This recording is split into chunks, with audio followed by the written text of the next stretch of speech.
it's not a question of sending it. I mean, we don't even have the option to send anybody in with troops.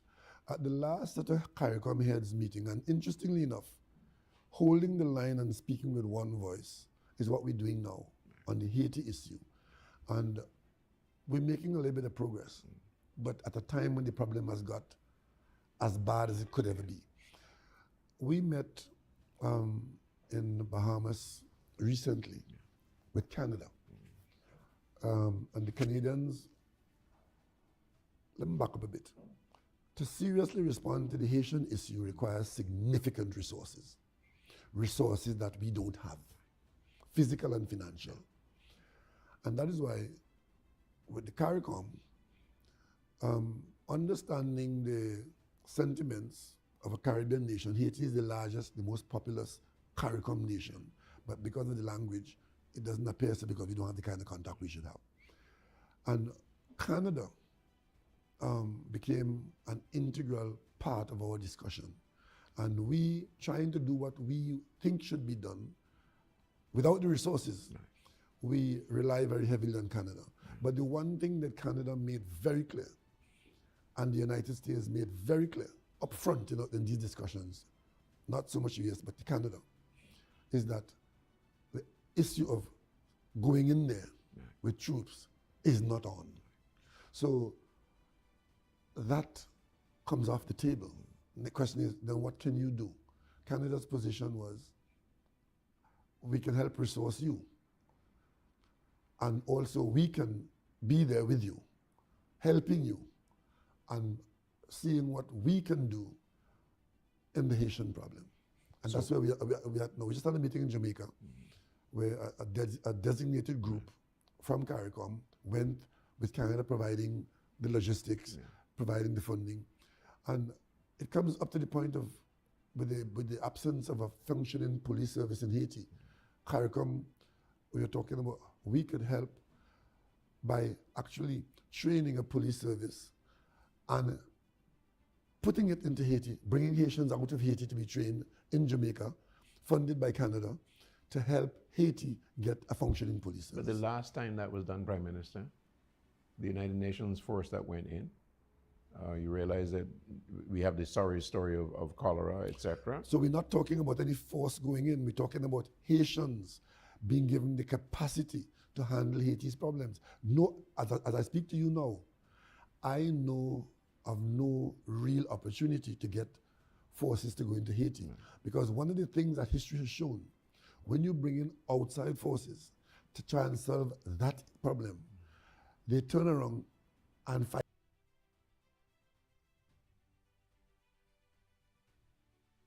There we go.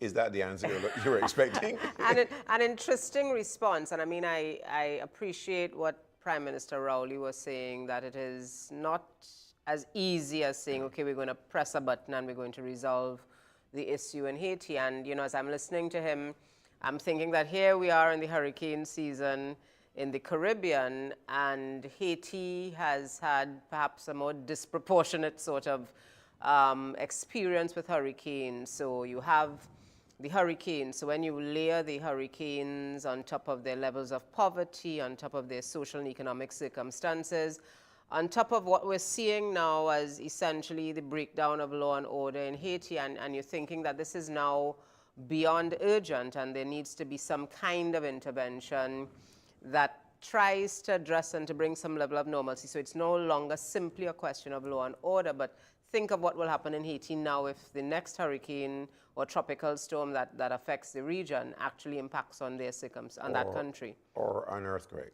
Or an earthquake.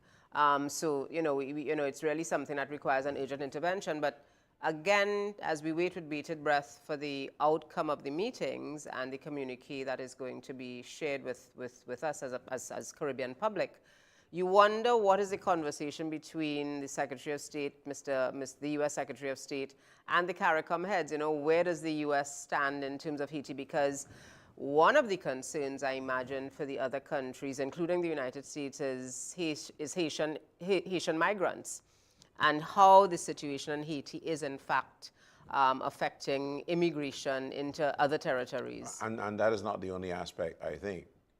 primary one, of course, is the fact that America has intervened in Haiti. Yes, in the not past. such That's nice right. Yes, ways in that's the correct. past. Absolutely. And therefore, I think they're extremely sensitive Yes. about being seen to be the Intervening force. again. Yes, Right. intervening Even the again. Canadians That's are right. hesitant Yes, in the circumstances. Yeah, and then when you weave into that conversation reparations and that dynamic between the metropole countries and Caribbean countries, it really does make for an interesting, albeit sad story, but one that requires urgent intervention. I think it's something that certainly we can't allow another 50 years. Certainly I don't think we can allow another 5 years without addressing the Haitian situation in a very holistic way. And I think our listeners and viewers should understand that Caricom has made several efforts to help this process, and it's gone on for quite some time, actually.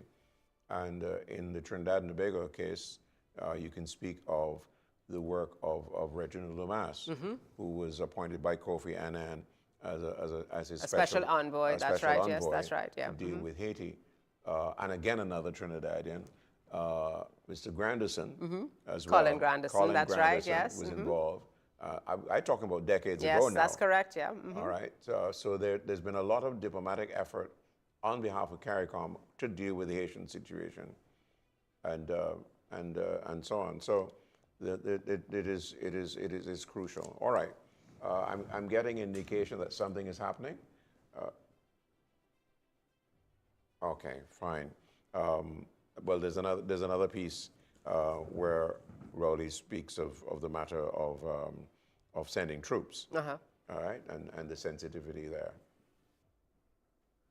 First option arrangement. But the conversations are taking place that if it comes to that, and Haiti requires help from beyond the Caribbean, where is that beyond? It's certainly not in the United States, it's not Canada, it's not France. I mean, only recently France stopped taking reparation from Haiti. The French only recently, not too long ago, stopped being paid by Haitians for the temerity of having defeated the French army. And the world accepted that. So there are a lot of people around with explanations to the Haitian problem. And many of them keep very silent. So as the Haitian problem balloons into more and more humanitarian disasters, we have to look beyond our borders for the resources to try and help the Haitian people to deal with their problem. The approach now is not to bring in and impose upon Haiti any solution like that, but to try to help the Haitian people to have a solution evolve out of their disaster. And that's why the last thing we've done is to bring a whole pool of Haitian stakeholders out of Haiti, because the security problem in Haiti is so bad, to discuss and approach it, to come to a position where they can accept. And to do that, it had to be done outside of Haiti. So they're Prime Minister Rowley called it, it's really a humanitarian crisis that is multidimensional. So I mean, the burning platform now really is this lack of security. But there are other elements to that. And we were talking about the disasters, the natural hazards that can impact on Haiti, and perish the thought that all of these issues descend on Haiti at the same time. But I hope that something concrete comes out of it as one of the issues that all of the heads spoke of in their opening statements. It is one of their biggest challenges. Yeah, the burning platform. And in fact, I had a conversation with wasn't a Caribbean leader, but a Caribbean intellectual today.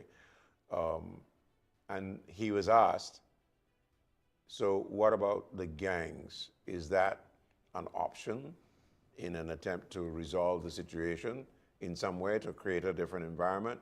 And I was reminded of the government in Trinidad and Tobago getting real licks for having a meeting with gang leaders in Crown Plaza. You remember that? Yes, I remember that. I remember that meeting.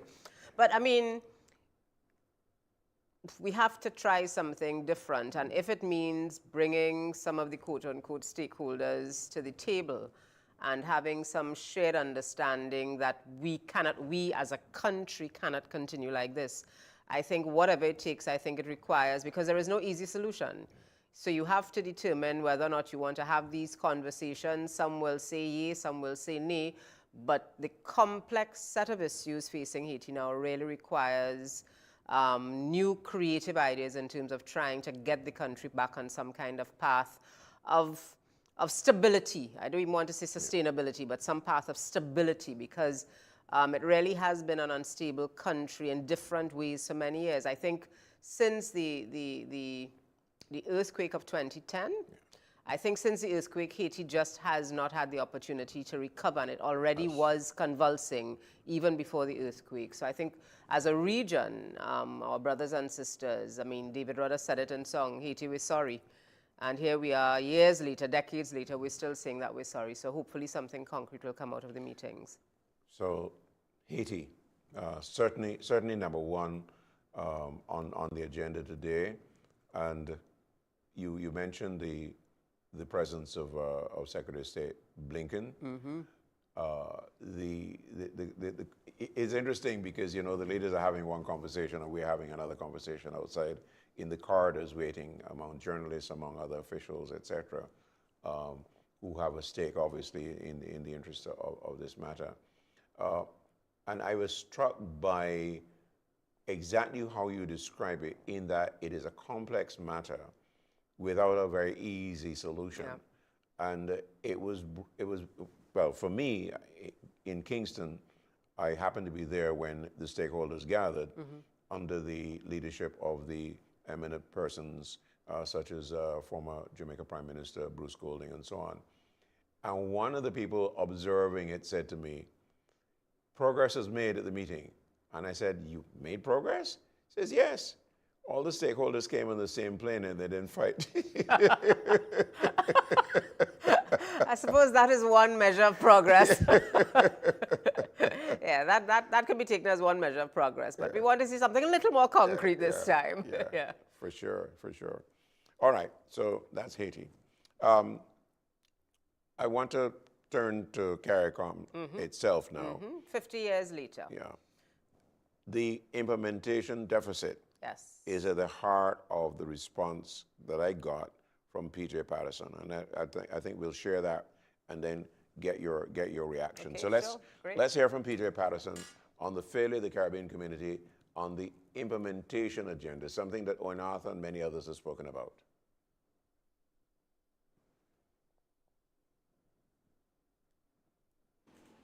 The Caribbean community has done certain things. Where I think we have fallen short, and we have said so repeatedly, so I'm not coming with a new message because I no longer am in the leadership. Caricom suffers from an implementation deficit. I can't say that with greater emphasis. Many years ago, we had a report, Time for Action, with some of the best minds in the Caribbean. It said Caricom needed some executive implementation capacity. We have tried. The Rose Hall Declaration, which occurred during my chairmanship, was a valiant effort to move us in that direction. But simply put, there has not been the collective political will. And until we get that, it's no point continuing to blame the Caricom Secretariat for what it fails to do. We have to remember at all times the Caricom Secretariat is the administrative authority. The Caricom Secretariat has no enforcing capacity. And that's what we need to get. We have all the decisions.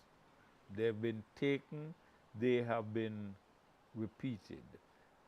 And we can't continue to take decisions which expect the Secretariat to do more and more and not provide them with the financial and the human resources. No. So there are two things here that struck me. And in telling the story of CARICOM, I don't think that the distinction that he made between what is the Secretariat, which in essence is a public service. That's right. Yeah. Regional public service. That's correct, yeah. So they have to have a boss. And they only have 12 of them, right? Only 12 and 12 bosses. Yes. Who the 12? Well, I thought they have- every leader of every that's country. 15, so that's 15. So it's 15 So bosses. it's 15 bosses Right. with another 5 in the wings. Right. And perhaps another 6 in the wings, depending on the Yes, outcome of the on conversation Martinique, with yes. Martinique. And I think that's something that distinction needs to be made, because we all think the CARICOM Secretariat probably as some omnipotent body that, can do all of these things, but they really take direction. They serve as a secretariat to the heads of government. So for there to be implementation, there has to be a deliberate directive decision that says this is what we want to do, and this is something that we would want the Secretariat to implement. Certainly that's how I see it. I was struck by the fact that former Prime Minister Patterson mentioned the time for action, and I remember as a younger economist in those days, the excitement and the buzz that Sir Sridath and his team essentially caused to happen throughout the region when they were having all the consultations. And I think it was a significant point for us in the CARICOM region, the Caribbean region, but the CARICOM specifically, because there was a sense that things were going to happen. And as I listened to the clip, I wondered what went wrong. And I suspect part of what went wrong is that there was little continuity. So on the first evening when we were at the opening session, one of the things I spoke about is for the next 50 years, I would want CARICOM, not the Secretariat, CARICOM to reach the people. And I think if Caribbean citizens embrace and understand CARICOM as we think, then that might create, a group of allies, a groundswell of support, a groundswell of essentially calling for action throughout the region. So you will have persons in pockets complaining about, challenges when they get to airports, in the region, et cetera, et cetera, et cetera. But the average Caribbean citizen, the average citizen of CARICOM doesn't necessarily understand all of those issues. So hopefully we can see something coming out and some traction. I picked up something else in my conversation with Peter Patterson. And because I went back to ask him specifically about what he saw was or regarded was a mechanism for addressing this problem. And he said, look, at some point we had a discussion and decided that there'd be 3 commissioners. And these commissioners would go around the region and ensure that the decisions taken by the heads, really got implemented. Yes, yeah, makes sense. But he says that fell by the wayside. And, he said something else. And I suppose when you're retired and you're an elderly statesman, as former Prime Minister Patterson is, you can say lots of things. He says, he thinks that there is just not the will to advance the political will. So he's essentially saying to his colleague heads of government that, get your act together and let's advance this. We can't continue having these conversations ad nauseum and people kind of looking at us kind of out of the corner of their eyes because they're really not seeing anything being implemented. They're just hearing about these meetings taking place every 6 months or annually, or these grand celebrations. But what does it mean for the average citizen of CARICOM, because they're not seeing and feeling anything that says that we have advanced? And over the last couple of days, I would have shared with you some of the stories in the local media. You know, persons in different strata, different walks of life, questioning Caricom, some making snide comments about, you know, the West Indies cricket team and all of those things. But I think really, for me, it would be such a great accomplishment if the next time when we're celebrating 100 years of Caricom, we can say with some sense of significant pride that we have actually checked some things off of our list, and the average Caricom citizen can attest to the fact that there have been improvements in their lives because they're members of this Caricom common market. And I think PJ Patterson reinforces that Yes. in the next piece that we That's share right, with people. yes.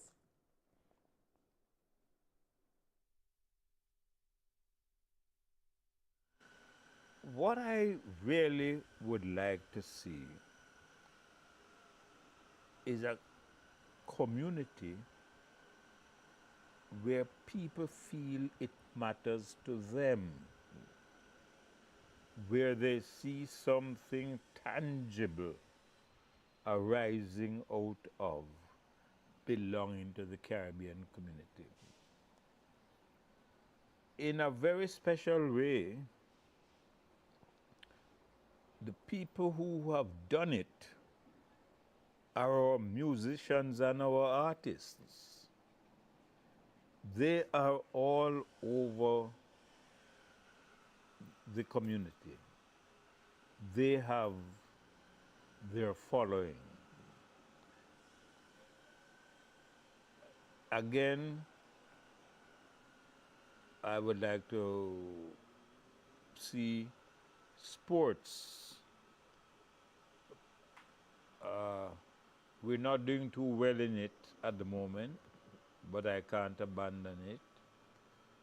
That's specific to cricket. Cricket. We built all these stadia. We can't afford to operate them by test matches twice a year. We have to use them. I have suggested in Canada, we have Pakistanis, Indians, people from Sri Lanka, Caribbean people who are cricket oriented. We should be having them here in the Caribbean during those months when we are not in international competition linked with the tourism industry. There was a time when sugar was king. Sugar helped to make cricket what it eventually became. I see a link between tourism and not only cricket. We have top performers in athletics. We are competitive in football. I am trying to emphasize the potential for the creative industries and sports in particular. And it is also a way of the movement of people that will help to inspire the feeling, yes, Caricom matters to me. And Marlene, one of the young people in the support of this production, asked me, what is the link between sugar and cricket? So I will explain to you that cricket was played on a lot of cane field grounds. In other words, you had these expanses, etc. And the plantations. And the plantations. So you may remember that the plantation, the British owners of these plantations, of course, they're very anxious for cricket. And so that is the link, okay? A lot of cricket was played in those environments. You know, as I listen to, and it's really a history lesson. It's a lesson in Caricom and Caribbean history that I think is important. I I've observed and I've mused on it that COVID-19 brought the best out of our artists in the region. When we had the lockdown, so there was the initial shock in March of 2020, but by the time our artists realized, and this is throughout the region, by the time they realized that COVID was not going anywhere and the restrictions were getting more and more stringent, they reinvented themselves and they became, for all intents and purposes, Caricom ambassadors. So they took their craft throughout the region, and then of course they went to North America, et cetera, et cetera. But they showed us as a region how to overcome circumstances. And that's one of the things that I've always admired. So listening to former Prime Minister Patterson talk about, you know, sport, about the creative industries, it says that there are these opportunities. So we have Caribbean Fashion Week where we showcase different artists, designers, et cetera, et cetera. Those are opportunities, and those are living examples of Caricomness. Yes, and it is interesting you raised that one with the entertainment, because I was struck by the entrepreneurship of the entertainers in Jamaica. They were doing live shows, right, and using the technology And streaming them. and creating VIPs. That's right. VIP Yes, seats, yes, tickets, yes, etc. Yes. And I wonder why they stopped. Because we're a touch and feel society, and really and truly the value proposition of an artist is really being out there and the sweat and the energy and the vibe. I mean, that is yes. is not the same thing. It's not quite the same, but when you're on lockdown and you can't leave your house, you will take it. You will take the live stream. You know, it is something that you welcome. You will pay for it, because we had them in Trinidad as well as pay-per-view events, and you will take it and you will have. I remember participating in one of them with my neighbor. She was in her house, and we were having a whale of a time, on your mobile phone, and you run outside when your favorite song started to play, etc. But once the restrictions were lifted, we like the touch and feel. We like to be part of the crowd. We've gone back to the normal. We've gone back to the way we like to do it. The reggae festival in Jamaica, when it was all over and they resumed, the place was packed. I can well imagine. People forgot about masks. I can well imagine. Anyhow, cheek by jowl, as they say, cheek by jowl. So, in the conversations I had with PJ Patterson, I was struck. Well, first of all, I was told by the Secretary General, Carla Barnett, when I told I was going to have this conversation with him, she says, he's as sharp as a tack. And we had an opportunity to talk before the interview, a couple of days before. And he said to me, so how long is this interview going to be? And I said, well, look, I have 7 questions for you. So half an hour. And he just smiled. And I said, but I know that once we get talking, we will have much more than that. And he says, you better believe that. Yeah. So this is an opportunity for me to remind you that we're doing a special coverage of the Caricom activities here in Port of Spain, Trinidad, the historic city I described, where the Treaty of Chaguaramas was signed that brought the Caribbean community into being. A lot has happened over the last 50 years. We're getting a chance to chronicle some of that, but most importantly, to bring you up to date on the very latest deliberations at the Hyatt Regency, where the 45th Conference of Heads of Government has been taking place and is moving into its final stages. We expect to get an update from the leaders in a press conference coming up shortly.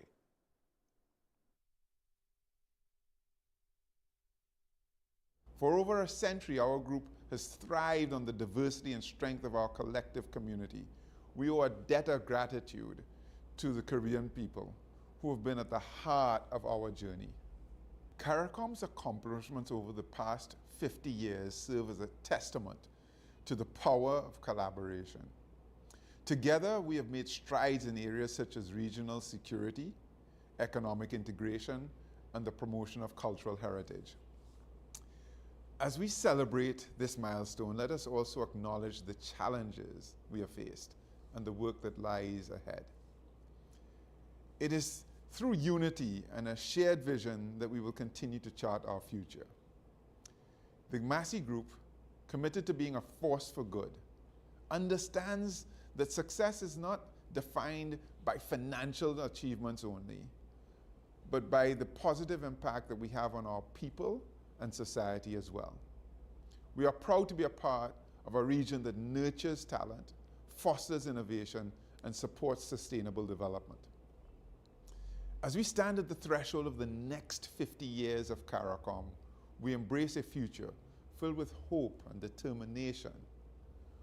While we have made great progress as a region, we have more work to do. A fully implemented common single market and economy is one of the most fundamental commitments of Caricom, but it is not yet complete. We at Massey are committed to help to achieve this goal. Along with our fellow members of the Caricom Private Sector Organization, we will continue to work with Caricom organizations in pursuit of further regional collaboration and integration. Together, we can make a difference and shape the future we envision for our Caribbean.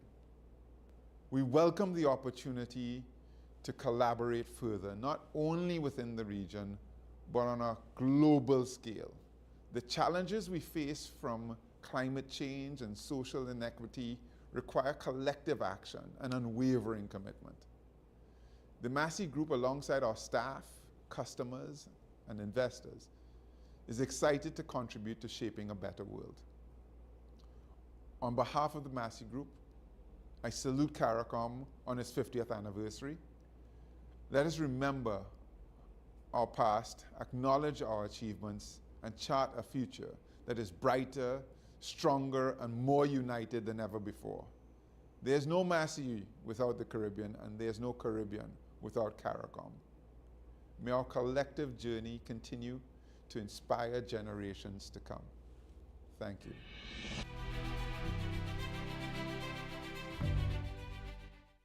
And we must take the opportunity of taking advantage of the Massey message to talk about the operation of that and several other Caribbean companies in the Caribbean community in the true spirit of what we call a common market. Absolutely. And, you know, I was listening to the message from the president and CEO of Massey, of the Massey Group, and it's really a clarion call for the private sector and the citizens of the region to come together. So it's not about heads of government having a meeting. It is about us as Caribbean people partnering to advance the region, to see the region develop. Yes, we look to the heads of government for some, you know, some broad strokes, some guidance, but it's really us being part of that alliance moving forward. Now, the common market, it's interesting because you go into different countries and you see a Massey store, for example. You see other banks, you know, operating almost seamlessly, insurance companies, and that really is the essence and the spirit of the common market, that you try to have that seamless integration between and among countries. You see it happening now in Guyana, where persons from different Caribbean countries are actually going into Guyana to provide support, usually in terms of skilled labor, as Guyana sort of, you know, develops its energy sector in the country. So I think there are living and breathing examples of how Caricom has worked and continues to work for us. But I think, for my own part, I think it's now time for us to advance that and to raise the ante, so to speak. You know, one of the things that Mr. Warner spoke of is climate change. This is not going to impact on any one Caribbean country. It is going to impact on the Caribbean. I recall one of the things that stands out that made it was very poignant for me about how the Caribbean is in fact seen as, you know, just one set of islands, as opposed to individual sovereign countries. I remember in 2004 when Hurricane Ivan struck Grenada. I was, of course, looking on television, and the CNN reporter was talking about the Caribbean has been devastated by Hurricane Ivan. And at that moment, it occurred to me that it's not about Grenada, it's about the Caribbean being impacted by this hurricane. And I think that is one of the messages that needs to come out of these meetings as we move forward, as we celebrate our accomplishments over the last 50 years, but as we look to the future, we need to understand this is not about country X as opposed to country Y. This is we thing. And we have to kind of be part of the conversation in terms of how we advance our agenda. You raised something that is one of my pet areas. When a hurricane, I appeal to people all the time.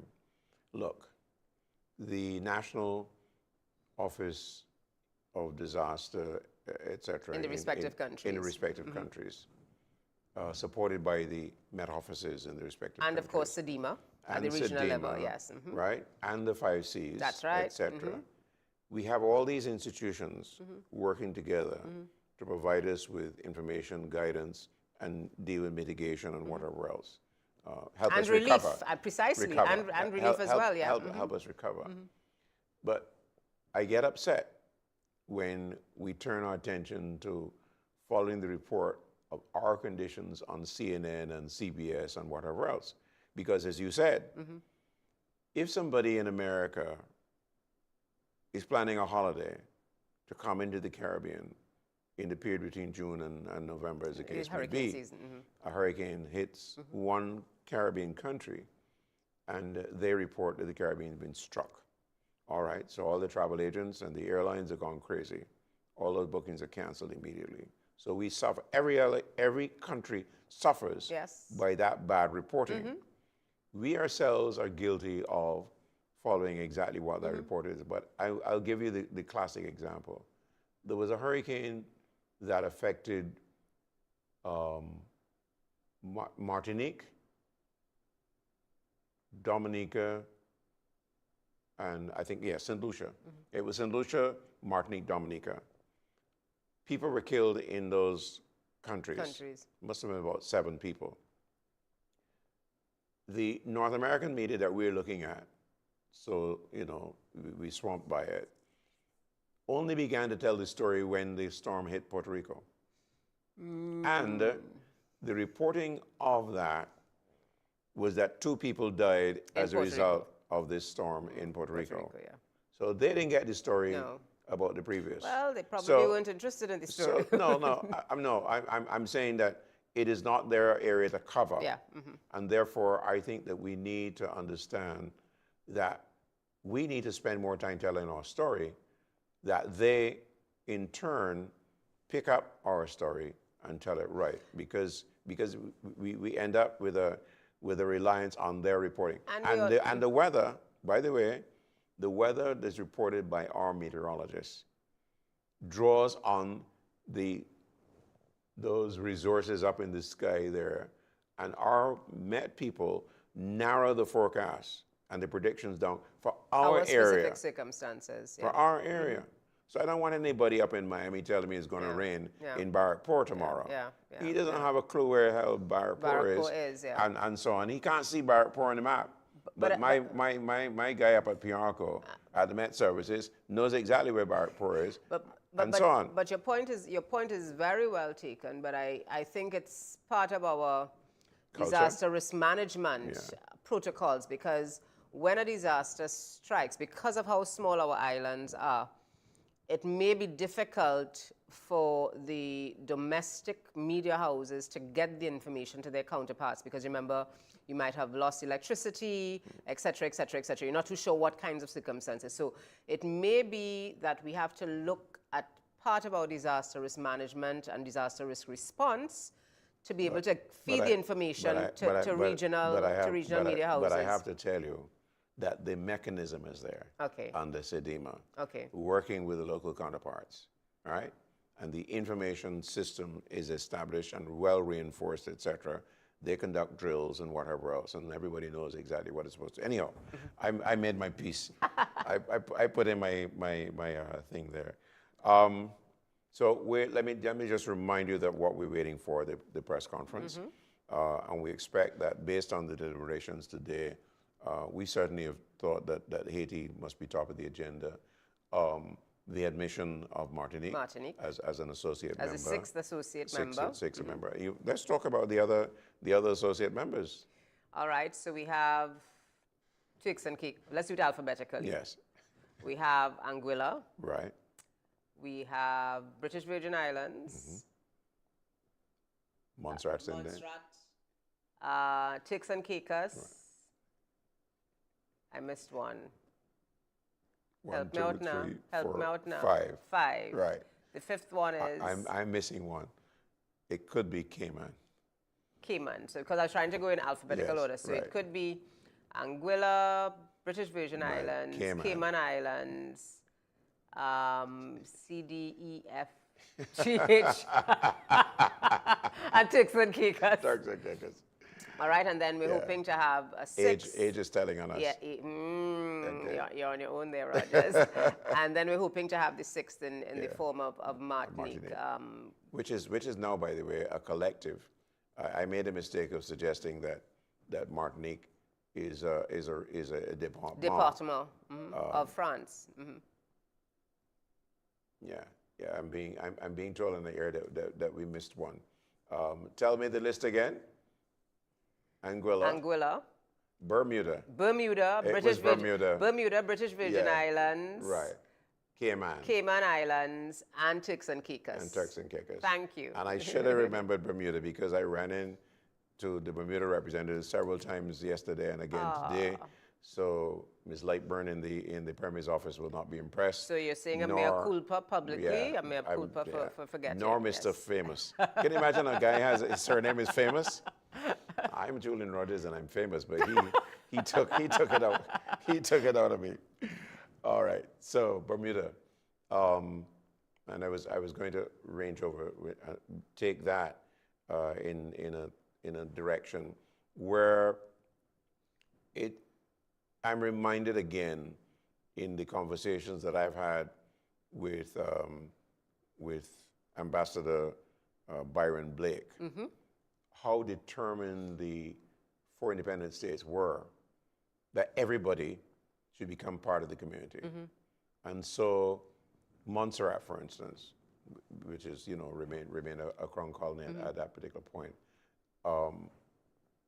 William Bramble, who was the chief minister at the time, Yes, that's right. chief yes. minister, they made a point of ensuring that he was part of the deliberations, etc. And of course, the other critical leaders at the time, people like William Bradshaw of St. Kitts and Nevis, and coming in there. So I ask about the so-called mood and determination of those people versus the people of our current generation. No names called, no name in lockup kind of thing. Do you get that we are looking for a leadership that will drive this process? And is Mia Mottley that person because she is in charge of the Caribbean single market and economy, which is the next stage? Or she's too busy? Well, I know that Prime Minister Mottley has been gaining a lot of traction with the Bridgetown Initiative. And I think that she is going to continue to build on that traction moving into COP28 and beyond until she gets the kind of result that she's been looking for, because the new president of the World Bank, Mr. Banga, for example, in one of his very early statements when he assumed presidency of the World Bank, he spoke to the Bridgetown Initiative and he spoke for the need for the bank to do business differently, and he spoke to the need for countries to actually support developing countries as they deal with the issues of climate change, which essentially is the same argument behind the Bridgetown Initiative. So I think that Prime Minister Mottley is going to want to build on that traction that she has gained. I mean, she was in Paris with Macron.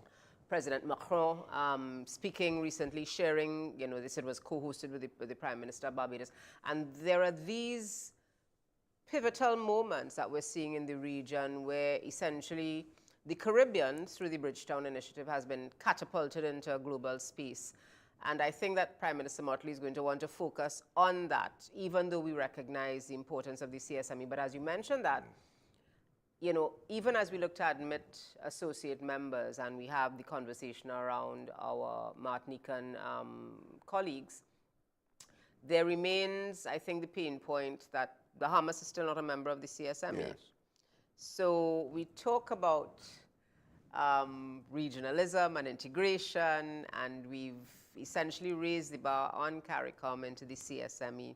But here you have one of your members saying, well, you know, I'm still kind of holding my hand on that. So I think that could cause a bit of confusion in the minds of Caribbean people. Well, you know, are we going together or are we not Yeah, going together? But in all fairness, I think I should also share that the leaders recognize that reluctance, maybe not the word to use, some time ago when they said, okay, look, there are certain moves we want to make. And some of you will not want to go at this time. The rest of us who are ready can go or will go, as long as it doesn't disrupt the overall intention. And I think that has to be a key message coming out of it, that we accept that people will move at different paces, and you know, we recognize the sovereignty of each of our member countries, but the Caribbean people need to know what that means for them. Right. And I think distilling that message and conveying that message to we, the people of the Caribbean, I think that's important, because unless we have that clarity, it can continue to undermine the progress that we've made over the years. And I'll make a reference to what happened in terms of Antigua and Barbuda. And I said it before, but I'll say it again for this audience. When Antigua was devastated by, they had like 5 hurricanes. 1995. Right. 1995, okay. thereabouts, yeah, yes. Yeah. So they had a series of hurricanes. And what happened was that people from Guyana, nearby Montserrat, St. Lucia, Grenada, etc., all came to Antigua because it was an opportunity work, obviously. et cetera. Reconstruction, yes. Reconstruction. And the Antiguan government was very happy to have them come. Now, immigration is crucial. I mean, you have an influx of people. That influx has a demand or command on your resources as a country. If the people come with children, they need to be educated, and so on. And if the man who is a carpenter bring his wife, or his wife, if she's a carpenter or whatever, there is also cultural integration that's required, that you're concerned about. And Antigua at one point said, hold on a minute, we can't institute all of these changes at this time because we have already jumped ahead in terms of the access to the country from people from all over the Caribbean. So that is one area. And I think that what is fortunate is that the OECS, they have implemented in real terms the free movement. That's right. Free yes, movement, yes. Right, which has been to their benefit, and the major countries need to come to terms with what that means for them and to implement as well. Yeah, and I think you touched on something that's significant. So it's quite easy for us to sit and have a conversation about we need to kind of fix these non-implementation issues. But when you come to managing a country that has fixed resources, that already has its own challenges, and you just touched on it. I mean, cultural integration, access to schools, access to medical services. So these persons may or may not be working or may not be accessing the kinds of wages or salaries that will afford them the opportunity to have insurance. They will access healthcare services. You already have in many of our Caribbean countries healthcare services that may be not quite at full capacity, but you're adding another layer onto it. And these are very real economic management questions, but also political questions that our governments have to manage. So while we can sit and we can be idealistic and talk about, what we would like to see happening, etc., I think we also have to put ourselves, for a nanosecond at least, into the shoes of the politicians and understand that these really require a lot more finessing. But the finessing has to come. It can't be something that we run away from, because in Trinidad and Tobago now and in some of the other Caribbean countries, we see what has happened with immigration, immigrants coming in from neighboring countries that have their own challenges. And we have had to find ways to deal with that influx of immigrants. So it is a conversation, yes, and while we understand that it is not something that can be done just by the flick of a switch, it is certainly something that requires some focused attention. so that we can manage that integration and we can breathe life into what we're trying to accomplish as part of the community. You talk about immigration, and it reminds me that I might raise with you the migration of bright people from the Caribbean. Brain drain. The brain drain. Yes, I think for all sorts of reasons. Some people just either not able to find jobs, possibly because the free movement is not as free as we would like it to be. I welcome the fact that, sometimes I see colleagues from Barbados working in Trinidad, or I know of one person at least who has now taken up a job in Jamaica. Different parts of the Caribbean, you see people working and they're moving seamlessly, which is why I think on Monday night we had a conversation around this skilled certificate and what, I know certainly the Minister of Foreign and Caricom Affairs in Trinidad and Tobago recently announced that definition of skilled has been expanded to include our barbers, hairdressers, nail techs, etc., etc. So you have some trained persons, certified persons who can move from one country to the other, and but then you have the others who think, as in the Windrush days and the days of old, you go abroad. So you leave the region in search of a better life, however they define better. And, we're training. It's, sometimes there's a way you think of it as, we're training our people for export, which is itself accredit us. It means that, we can train our students, our graduates, university graduates, to compete with the rest of the world, which is itself a badge of honor for us. But at the same time, we are losing out in the region of the benefit of their skills, whether it's because of remuneration, whether it's because of simple things like quality of life. So one of the things with crime, and we had this conversation, I think, on Monday, crime, I think, is increasingly impacting on the decision to whether or not I stay in this part of the world or I go somewhere else, where they will still have crime, but I don't feel that it is essentially suppressing me and suppressing my ability to have a quality of life that I can bring for myself or for my family. So it's all of these things. So while we think of crime as something that might be tangential, crime could actually be a significant factor determining whether or not people stay in the region. Or do I take my skills and I go somewhere else where I can at least walk the streets at 1 a.m. and feel comfortable. I can have the picket fence, which some people still look for, et cetera, et cetera.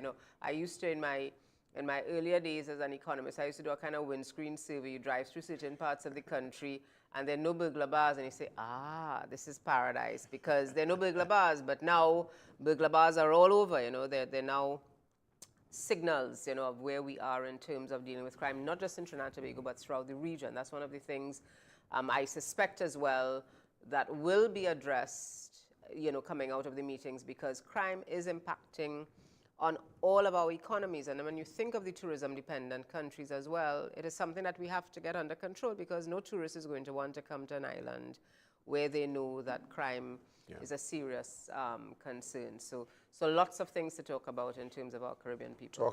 Talk about having lots of things to talk about. I'm just getting word that the leaders expect to wrap up in half an hour. Okay, all right. I did tell you that they... Yes, you did warn me that, there may be some... Delays. Extended discussion. Extended discussion.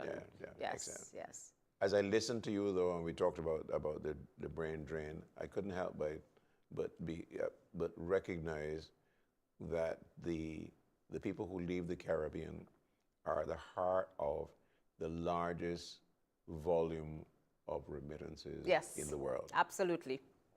I recently did, my job.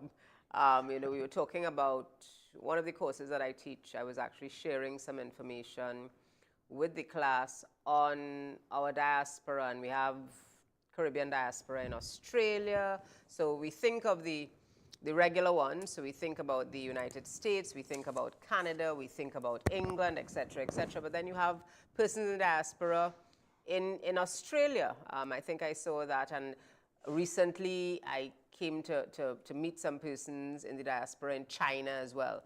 And when these persons go out there, one of the things that the class was suggesting is that there is an opportunity for Caribbean persons in the diaspora to influence decisions that impact on Caribbeans. So think about a Caribbean person ascending to the Congress in the United States and having the opportunity to speak to Caribbean issues. So there are benefits to be derived separate and apart from the remittances, but in terms also, think of, certainly I can speak for Trinidad and Tobago food, and I think I might have seen some chefettes advertising. It was a marketing campaign. It was a in New marketing York. campaign in New York, right? Yes, yes. So there are opportunities for us to expand local business. Think about beer coming out of the Caribbean. You see them, and you see it in New York, you see it in the United Kingdom, etc. So there are those business opportunities as well. So it's not all bad when we have migration, but I think we certainly have to find ways to ensure that we also get the benefit of having trained a cadre of persons as opposed to simply exporting. And while the exportation of our certified skilled workers is a credit to the region, meaning that we have trained persons who can compete on a global market, we also want to get some of the benefit to help the region develop and to help the region advance. We're at a good point now that you've made that point. For me to say again that this transmission or this program, or however you want to call it, that we're producing here is available and is being carried on Freedom 106.5 here in Trinidad, and of course relayed by the number of stations that fall under the Caribbean Media Corporation. So those are television and radio stations, not just in the Caribbean, but in the diaspora as in well. the diaspora as well. There So you go. There we go. There you go. Right. The Government Information Services are there. CBX, which is the Caribbean Business Exchange channel operated by the Jamaica Stock Exchange, and much more. As it happens, I just got word that there are listeners lined up Woo! on Freedom 106.5, Woo! and they want to talk to you. Excellent. So let's have it. Yes, yes. Once it's not hard questions. The hard questions are for our leaders down at the Hyatt. So let me share the number. It's 623-5227. That's 623-5227. But I'm sure many of you know the number already since Freedom has been on the air. But let me repeat that for those of you who need it. 623-5227. We'd be happy to hear from you. I would suggest that if you're making a comment, you make it tight. If you're asking a question, make it tight, because we don't Even tighter. Even tighter. Even tighter. So let me know that you're on the line, and we'll bring you in. We talked about the presence of special guests, and in fact, the big special guest from our point of view in this bridge to Africa is certainly with the president of Rwanda, Mr. Paul Mugabe. I saw him going down the corridor with ton load of security. I would imagine. Yeah.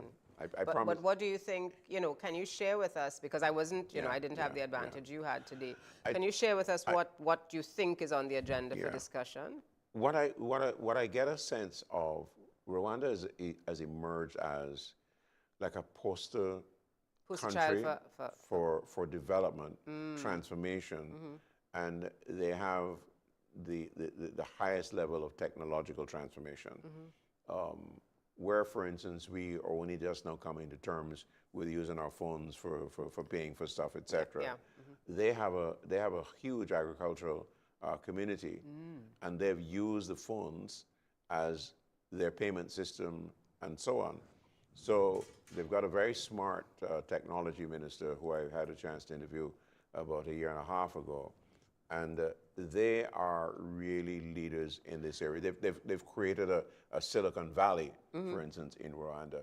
And when you consider where they come from, in the wake of Genocide, genocide, yes, precisely, yeah. they've really done some outstanding things. Well, that is some welcome news, both from the point of view of technology, because I keep saying that our Gen Zs and our Gen Alphas, they are wired differently. So they come out of the womb almost tech savvy. So the world as we know it now, they're going to want to interrogate and they're going to want to have more technology at their fingertips. But of course, I was also very excited to hear you talk about the agriculture in Rwanda because as you know, Caricom's, one of their, on the wish list is 25 by 25 to reduce our regional food import bill by 25% by the year 2025, which is kind of like next week. And any support that we can get in terms of how we advance that conversation. I know at UWI, our flagship tertiary institution, the only faculty of food and agriculture that we have in the region, I know there's a lot of work there, but I know we need additional support to actually get the traction in the different countries. And the 25 by 25 is being, of course, anchored and championed by President Ali out of Guyana, but it is going to redound to the benefit of all of us in the region because we simply can no longer afford. And if one of the lessons that we got out of COVID-19 is that we really are too vulnerable to what is happening in the rest of the world, and we need to mind our business, so to speak, and the agriculture sector is one of those areas where we have to mind our business. I'm surprised you didn't say and drink water. That too. That too. Yeah, the leaders certainly heard from our friend Ali today. That was on the agenda. And again, we go back to the history of this whole matter of food security or food sufficiency. And I remember in the Guyana situation where President Forbes Burnham said, look, import substitution, right? We need to stop importing flour, sweet potatoes, Irish potatoes, etc., sardines, and so on. And it generated a manufacturing drive within Guyana that where the restrictions started and people were objecting, and then they realized, well, hold on, we can make plantain chips.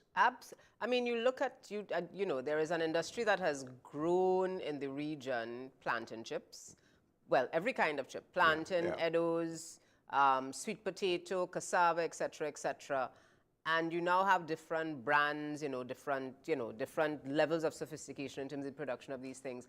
But I have to say, Julian, that we are part of our own demise, because we had money and we had the resources to pay for imported food. We tend to look to the outside world to feed ourselves. The days when President Burnham would have been, advocating the import substitution was when resources were slim in Guyana, certainly, and then in some of the other countries. So we don't want to go back to the days where we ban the ban the importation of certain kinds of food. But certainly we have to take stock of where we are now and recognize that it is not sustainable simply because we no longer have the financial resources to allow us to import. But we also want to pay greater attention to food and nutrition security as well. We want to ensure that we raise a healthy society. In fact, we committed to doing that under the Sustainable Development Goals. Right. So we have to really mind our business and try to identify ways. It's not going to be easy because we raised, generations of persons who think that a tropical snacks and a tropical fruit is something that, some of us only used to see, at Christmas time. But we have to find a way to essentially turn that conversation around and look inward, something like the dragon fruit, which, is it that you're getting a call or? No. Okay. Something like the dragon fruit, which for many years was seen in foreign supermarkets. We now have a thriving dragon fruit, small market, niche market in Trinidad and Tobago. And, whenever I have the opportunity, I say that it's one of those fruits that is really high in antioxidants, really good for you, a little pricey, but, encourage people to understand the benefit of these locally produced goods. And okay, you were right, I have a call. Ah, there we go. So good evening and welcome to our special Caricom focus, celebration of the 50th anniversary of the signing of the treaty and the 45th meeting of the Conference of Heads. You're listening to Freedom 106.5, where welcome you. Good evening. Hello?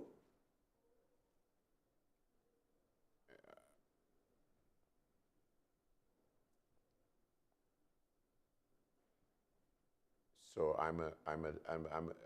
hold on a minute. I'm at a disadvantage. I'm not hearing here on the studio floor. So let's see if we can fix that, and you can then proceed with your question or comment. Just Caricom 50 it is. I'm Julian Rogers, and I've got a sidekick here of Marlene Atz. And we'll be very happy to hear from you if we can just fix what the challenge is technically here for us. So we talk about food. We talk about that food security. What I think that people need to understand now, in dealing with the food security, that everybody has a particular role. So Guyana is taken on because of Irfan Ali's responsibility, etc. For agriculture, yeah. For agriculture. And he's got a lot of land. And he says, come. That's right. So now there's room for the entrepreneurs, the business sector to get involved. Set up agro-processing plants, et cetera, that can serve the needs not just of Guyana, but of the region as well, and use this as an opportunity to breathe additional life into the common market part of the Caricom. It's Caribbean Common Market, so use this opportunity to breathe additional life. And I'm glad that notwithstanding, the oil and gas boost that is taking place in Guyana, that President Ali has in fact focused on the agriculture sector, because I think it is absolutely important for us to keep our eyes on the prize. And that was one of the things that our Caribbean scholars, Arthur Lewis, he spoke about. He said, let us have, the vibrant resource sector, but also keep our eyes on things like agriculture and manufacturing to ensure that we do not, get too dependent on the resources, that the natural resource endowment that we have, but that we also build complementary sectors to ensure that our economies keep growing. I was struck by something as well in one of the conversations I had with somebody about this food security, and stressing that our target really is, first of all, to feed ourselves, rather than thinking that we are going to be able to compete with the rest of the world with exports of food.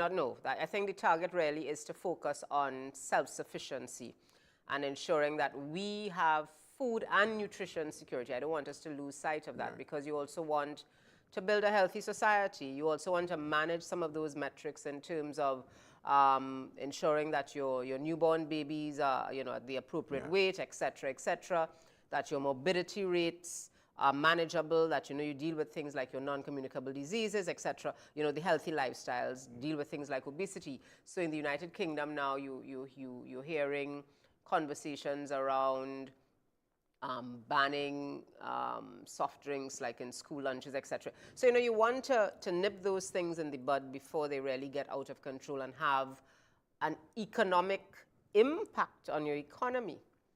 Because when you have an unhealthy society, it means that your labor force is affected. It means that the revenues that you can earn might be affected, et cetera. So you want to nip those things in the bud, and you want to create a culture of a healthy society. So it's food security, but also nutrition security as well.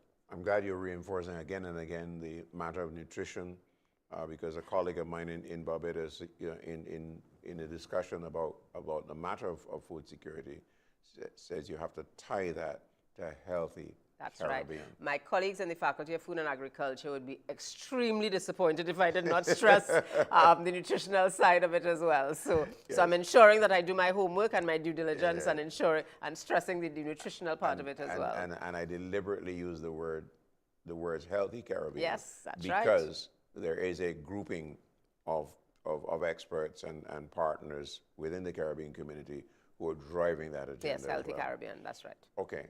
I think we fixed our connection to our listeners. So let me try one more time to invite a listener in from Freedom 106.5 here in Port of Spain, Trinidad. Good evening to you. Good evening, Julian and Maureen. Thanks for having me. Are you hearing me? Yes, we're hearing loud you and clear. Okay, awesome. Thank you.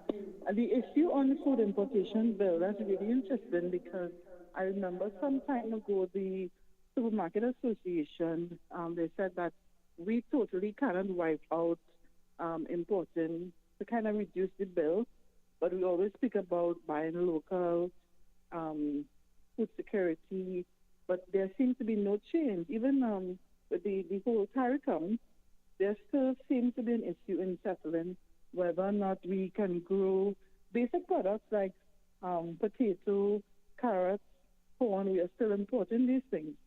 So how can we bridge that gap between importing those items and also making sure that our farmers are equipped that they can produce those items here so that way we can reduce the bill? Thank you. An excellent question. Couple years ago, I was involved, well, more than a couple, involved in a project to visit micro entrepreneurs in different IDB countries. This was an IDB project, and I went to St. Vincent, and I was absolutely flabbergasted that they were growing carrots in St. Vincent, because I didn't realize that this was something, okay, so pardon my ignorance. And they were beautiful carrots, and then I understood that, yes, carrots can in fact be grown, but I think we need to understand the volume at which we consume some of these goods. Not all of them can in fact be grown throughout the region, so there will be some insufficient quantities. There will still be some small quantities being imported, and I think the catch is as we transition, so think of it as a pendulum. We're moving away from almost 100% dependence on imported goods and services, and we're gradually moving the pendulum. It will probably never get to 100% locally grown, but you want to shift the pendulum, and in shifting that pendulum, you're also trying to reduce your use of already scarce foreign exchange. So yes, the potatoes, I've bought potatoes grown locally, so-called English potatoes. I've actually bought some of them grown by some Trini potatoes. So I bought some Trini potatoes. Then there's the sweet potato, of course, some carrots that have been grown locally. So some farmers, particularly in the farmers markets and stuff, you will see them doing that. Kale, which up until about 10 years ago was a novel item, you now see that that is everywhere. You know, everyone is growing kale, and happily lots of people are actually consuming kale as well. So people have recognized the need for us, and our farmers are capitalizing on the need for us to grow some of these products locally to feed the local market. So even, you sell them you package them as organic or whatever the case might be, but you are in fact creating some dent in that food import bill. It's not sufficient for us to feel it at the macro level, but I think that there is some encouragement, and the farmers market, certainly in Trinidad and Tobago, and I suspect that there are certain kinds of similar kinds of markets throughout the region, they encourage the farmers to grow those things and to bring them to market as well. I know Jamaica has a thriving agriculture sector where they grow all of these beautiful produce. I mean, it's one of the things that I like when you go to Jamaica, and I think it's in Manchester. Yes. You go and you see all of the, the rolling, the rolling hills, the undulating hills, that you learned about, and certainly in primary school, the concept of an undulating hill. You actually see it in Jamaica. So there are some moves, even with things like coffee. Now, coffee is not a mainstay item, but the fact that we can grow coffee in different countries, you have some in Trinidad and Jamaica and some of the other islands as well. So there are moves afoot I can see as someone who goes to the market. But I think in some ways she suggests a timetabling. Yes, but the timetabling, I think, is a little tricky, because you have to get the tastes of the Caribbean people to adjust. Remember, we were talking before about the fact that there's some generations that have grown up on completely imported food.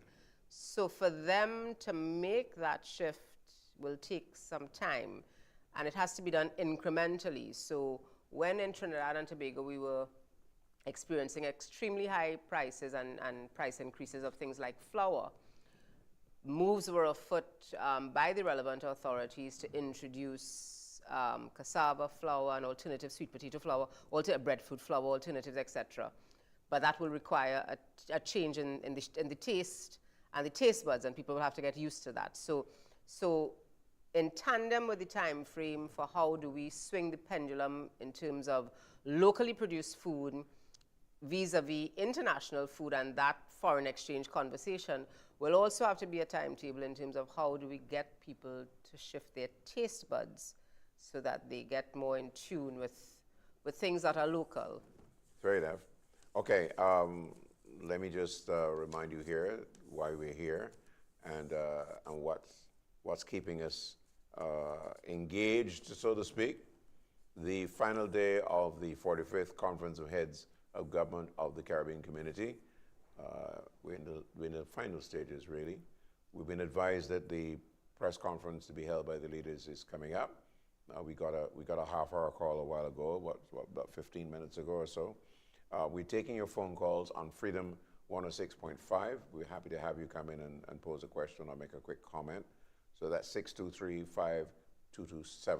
I'm Julian Rogers with Marlene Atz, and we just want to say thank you for joining us, and our thanks to our friends at the Massey Group.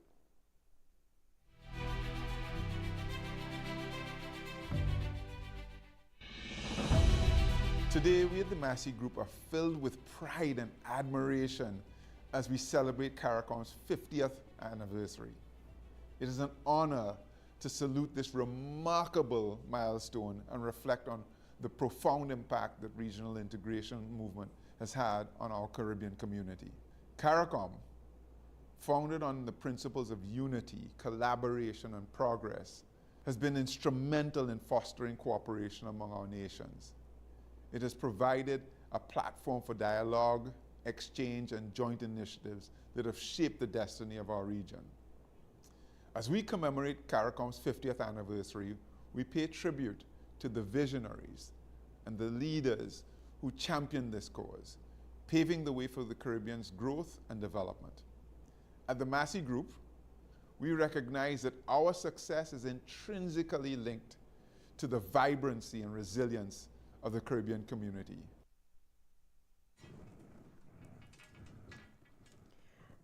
And welcome back. That was a message from the president of the Massey Group, and we thank them for showing support to the region and essentially throwing the weight of their group behind this 50th celebration that we're hosting here through Caribbean Bridges. So one of the interviews that Julian did with former Prime Minister P.J. Patterson was on the question of the Caribbean Court of Justice. So we'd like to hear what former Prime Minister Patterson had to say about the CCG. Have a listen.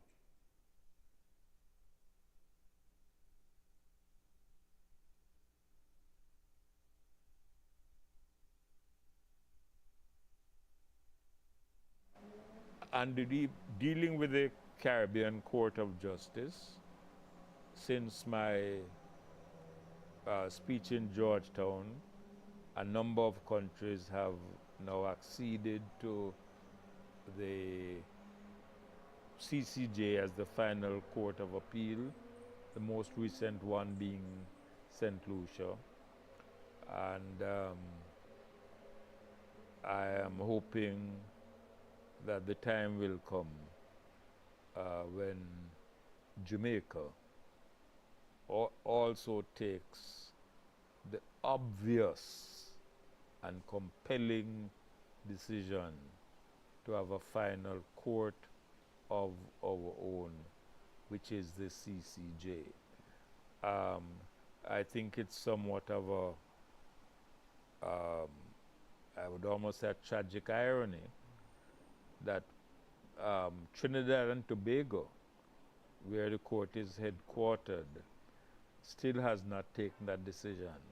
And I say without apology or equivocation that had we known at the time that Trinidad and Tobago would not have accepted the CCJ as its final court of appeal, it would not have gotten the headquarters. Prime Minister Patterson lamenting, and we're taking that licks from him in terms of Trinidad and Tobago not having accepted the CCJ as our final court of appeal. But as Julian and I were discussing throughout the evening, it's a work in progress, and we recognize that there's still some some tweaking to be done in various aspects of how we breathe life into the Caricom community, and we're here for it so that we know in the next 50 years, certainly in the next 5, 10, 15, 20, 50 years, we will see different measures and different kinds of progress being made to the benefit of all of us as citizens of the Caribbean. So we always want to thank Prime Minister Patterson for his candor. He has, I mean, as someone who has been sitting in the hot seat for many, many years, he didn't, as we say in Trinidad, he didn't hold back what, he didn't hold back, boy. That's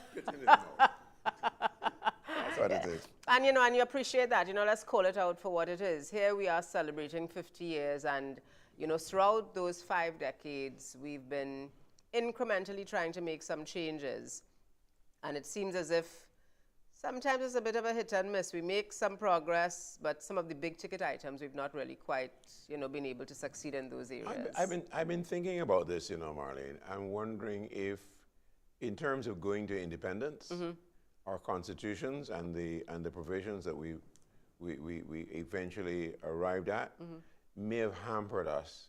Were we in a hurry to get independence, and therefore we didn't take a kind of look that we should have, or we took it for granted that the British got it right, so therefore, but they don't have a constitution. So we end up putting in place, for instance, a referendum to help us decide whether we should leave the Privy Council or not. I mean, really. You know, as you're reflecting there and you're talking about, you know, our quest for independence, et cetera, the plantation economy model by people like Carrie Levitt and Lloyd Best, you know, speaks to that, you know, and they're sitting other Caribbean scholars, Caribbean economic historians who would have spoken about the issues over the years, that perhaps coming out of independence, all of us British colonies, coming out of that coming out of that colonial arrangement and becoming independent, our primary focus was on gaining independence and hoisting the flags. But then that programming that would have been required in 5 years, 10 years, 15, 20, 60 years post-independence, some of that programming may not have been done, you know, in the way, you know, with the kinds of rigor that would have been required to see us to where we are. But, you know, in the general scheme of things, we still are fairly young. In the general scheme of things, we still are fairly young as nations, as independent countries. The part of my question. Were we in a hurry? Maybe we were so determined, our focus was to get out of the colonial arrangements that, yes, maybe we were in a bit of a hurry. Because the national hero of Barbados, Earl Barrow, says, you know, we're not going to linger on the doorsteps of the colonial office, you know. Yeah. We're going. Yeah, well, and here we are. Here we are. Here we are. Here we are. Let me just remind you that we are waiting word that the leaders are concluding their session at the Hyatt Regency, and when we get that, we'll join them for what should be a very interesting round of a press conference. I'm sure, I'm just trying to guess who would be at the podium. Speak, yes. I don't know, I have a funny feeling that I thought that maybe U.S. Secretary of State Blinken might be joining the leaders, and then I saw all the security. You can't drive into the Hyatt. I would imagine. Right? Because there are 99 cars in the convoy, all right? So I'm sure that they'll get him out of there as soon as possible and not join the leaders. But he could, you know. Well, it will be interesting. Only time will tell. He could, yeah. Only time will tell who will actually speak. Yeah. And depending on who's speaking, we know that we either need to sort of, you know, buckle down for... Right. For the ride. For the ride. Oh, no. I can tell the public of the world and that it is not Dr. Ralph Gonzalez, right? So we're all right. We shouldn't be here for a long time. He's famous for lecturing. For giving speeches the length, he can compete with the late Fidel Castro. Yes. Fidel Castro was notorious And for he did him. admire Fidel. That's right. Okay. All right. I think we have some special. Yeah, we got a connection where we said that we take phone calls from people, and we're fortunate to have Dr. Yao Ramasar. Ramasar, because one of the areas clearly, I know Joanne and Ardeen spoke about, Ardeen Sergio spoke about it last night, is that we've talked a lot about the value of the creative industries, but we haven't quite done what we should have done over the period of time. So I'm very happy to have Dr. Ramasar come join us. Good evening, sir. Welcome. Thanks for having me. So we've talked a lot about this. I know there's I want to frame this right. We've talked, yes, and there's been a lot of work done. Certainly people like yourself have been driving this. We've had things like the TT Film Company. That's right, yeah. Barbados has done a number of things. Jamaica has done a lot, and we've done trained a lot of people, etc. And we have a clear demonstration of a high level of creativity that is clearly world class. But what is wrong? What is missing? What needs to be done? What gaps need to be What gaps closed. need to be filled? Is almost like how we're dealing with food security, right? Well, first of all, the cultural industry sector, I think there needs to be a much greater buy-in to that and commitment too, because we're dealing with the economy of the future. That's now, actually. And we tended to get to very traditional sectors. In Trinidad and Tobago, for instance, they hope and pray for oil and gas prices to spike, you know, and there needs to be much more focus and commitment to the growth of that sector. And the belief is the most important thing, because we still culturally haven't got over the feeling that culture and cultural industries even something to make money. We think Sorry, Dr. Ramasar.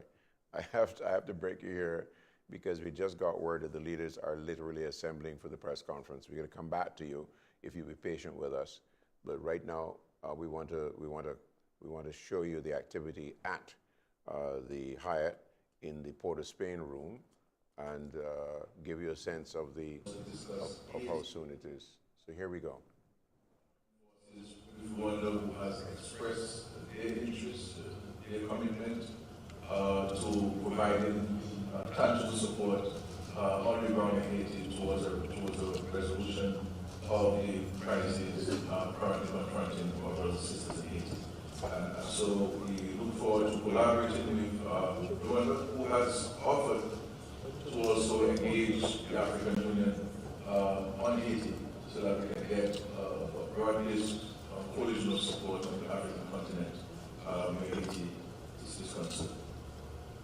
We have also met with the Secretary of State of the United States government and also the leader of the minority within the Congress of the United States, Congressman Jeffrey, along with several other of his colleagues, and that we had some very, very extensive engagement with the United States on issues relating to Haiti.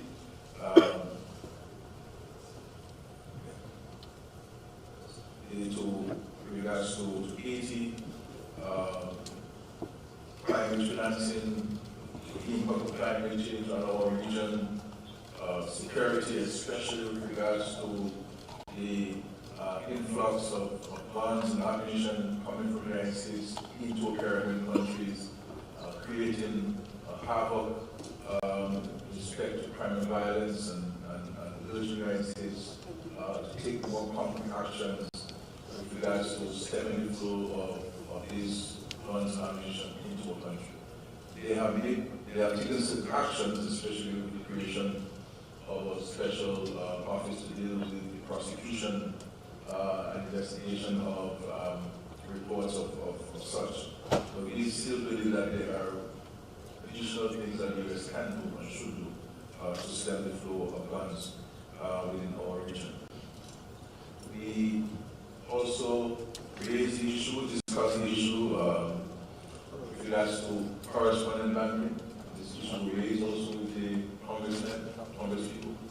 The issue of blacklisting of our countries and the the challenges and the problems this creates on our ability to trade.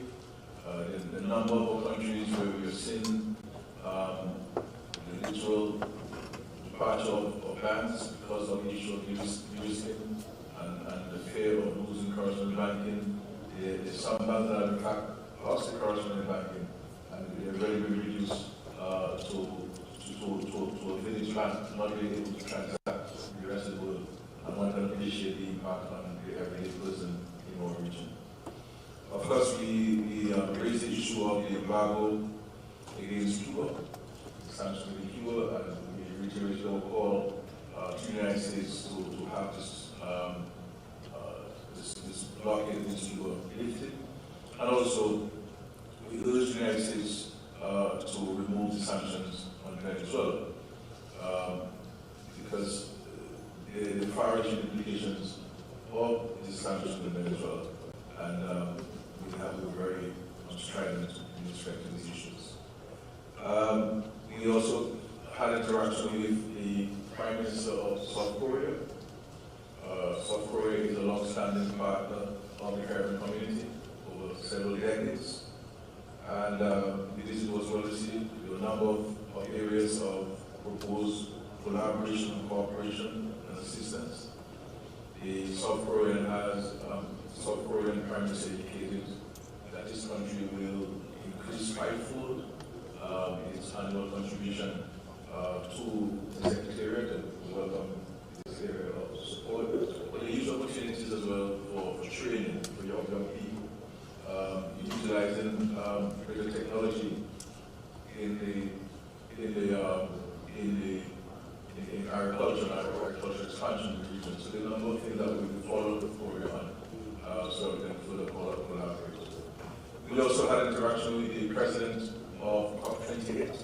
COP28 will be held in the United Arab Emirates, more specifically in July, with Sultan, who is the Sultan Al-Jabbar, who is the president of the World Cup 28. And the whole idea is for us to ensure that at this COP28, that there really no talking and no promises, that we have to come out of this COP28 with concrete action, concrete decisions. This idea of every time we go to a COP engagement, something new comes up, some new proposal in the table. We tend to forget, and that is to say the development will tend to forget, or pretend that they forget, that they made the promises to us some 15 years ago, none of which have been manifested. And we met in 2015 in Paris. There were signatures to an agreement to record, but nothing concrete has come out of this Paris Accord. So this issue of climate change and its impact on us is really too crucial for us not to get people to understand that they must not only talk and have fancy speeches and profound speeches and applause, but we have to translate those into concrete actions. And if promises are made, those promises must be kept. And we must allow the developer to move from this $100 billion a year. With COP28 coming up, there has been discussion about, well, very soon there will be $100 billion in the account. Almost to classify us, and so that we do not go in a strident manner at COP28. But we liken the issue of climate crisis to an injustice, and we must not relent in our fight and ensuring that we continue to represent the interests of not only the Caribbean region, but all countries that are impacted by the climate crisis. We met with the UN Secretary General Antonio Guterres, who is a dear friend of the Caribbean community. His mere presence at our conference as a special guest is testament to his commitment and his profound and sincere interest in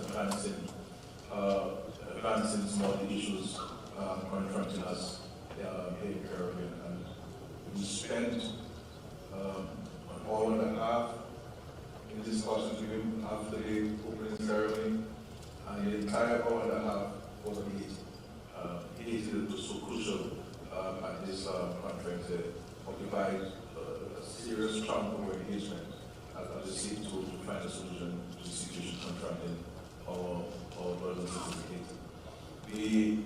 We had and we do, and we still have the presence of our UK cabinet minister, Minister David Brockley, who addressed us and brought greetings to us from the government of the United Kingdom, a strong partner and a strong advocate on the issue of climate change and ensuring that their colleagues in that group of nations can really fulfill their commitments to us, and we thank the UK government for the strident support and engagement.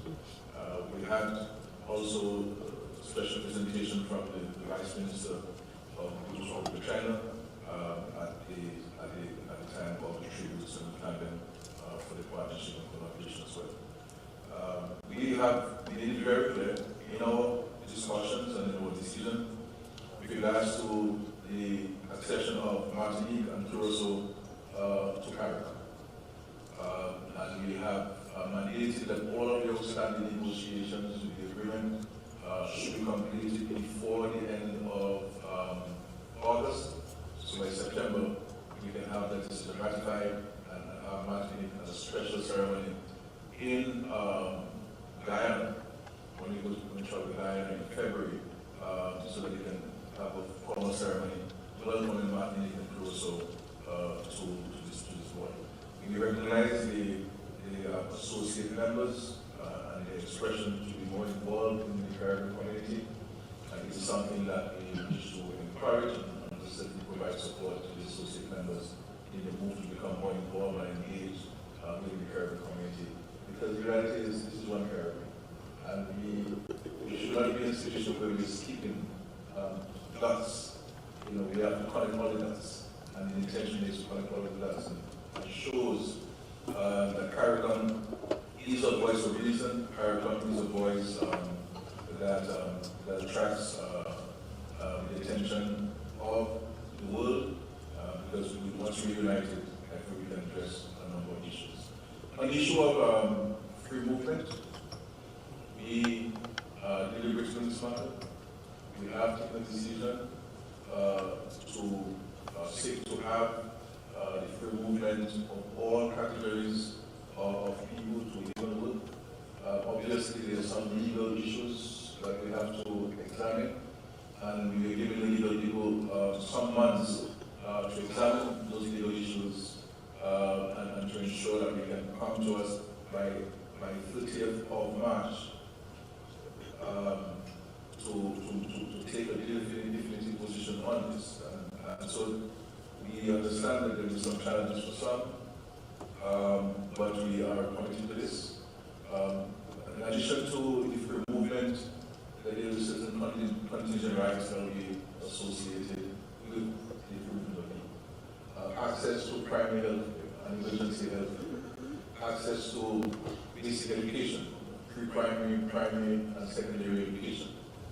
Of course, we have the social security agreement that is already that people can benefit from.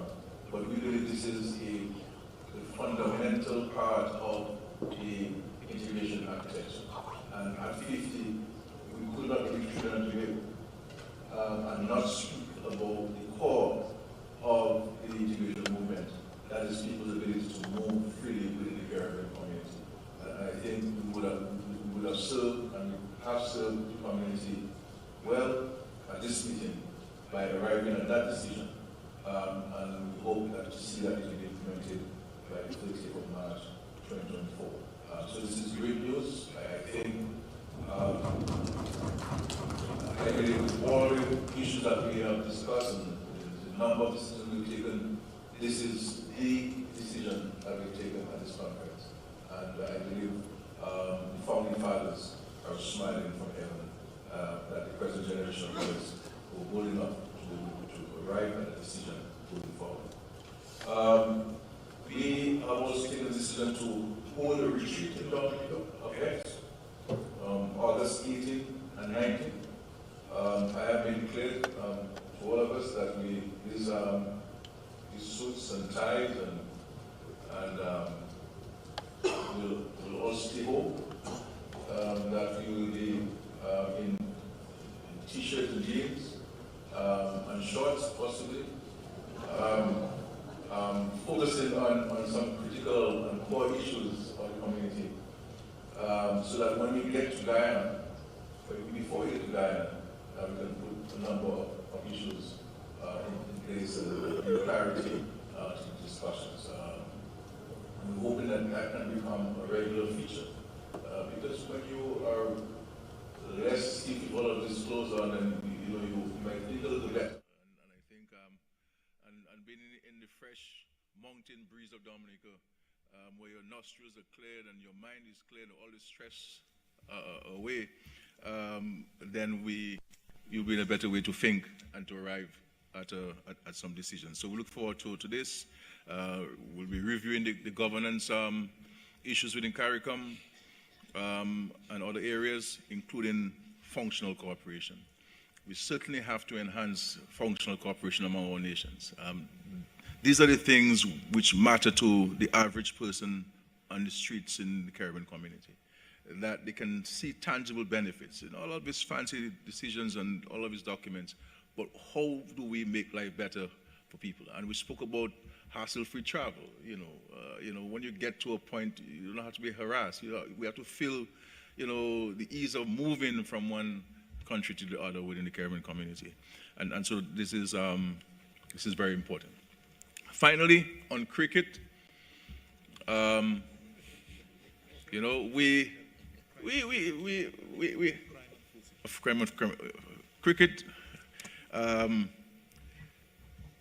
cricket.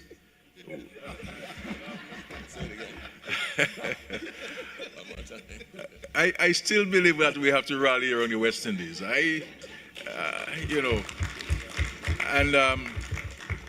We'll be hosting the West Indies and India next week in Dominica.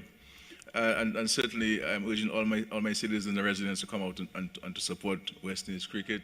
Our comments about West Indies cricket comes out of because of our passion, our commitment for the game. And the reality is we do not want to lose. And we do not like to lose. And when we lose, we get vexed.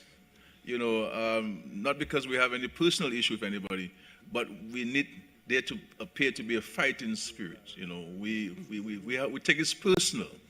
And so the comments of the great Prime Minister here of Trinidad and Tobago on his Facebook page is out of his passion and as a West Indian, and ensuring that he should be shouting in excitement and not kicking his toe against the wall in frustration by this.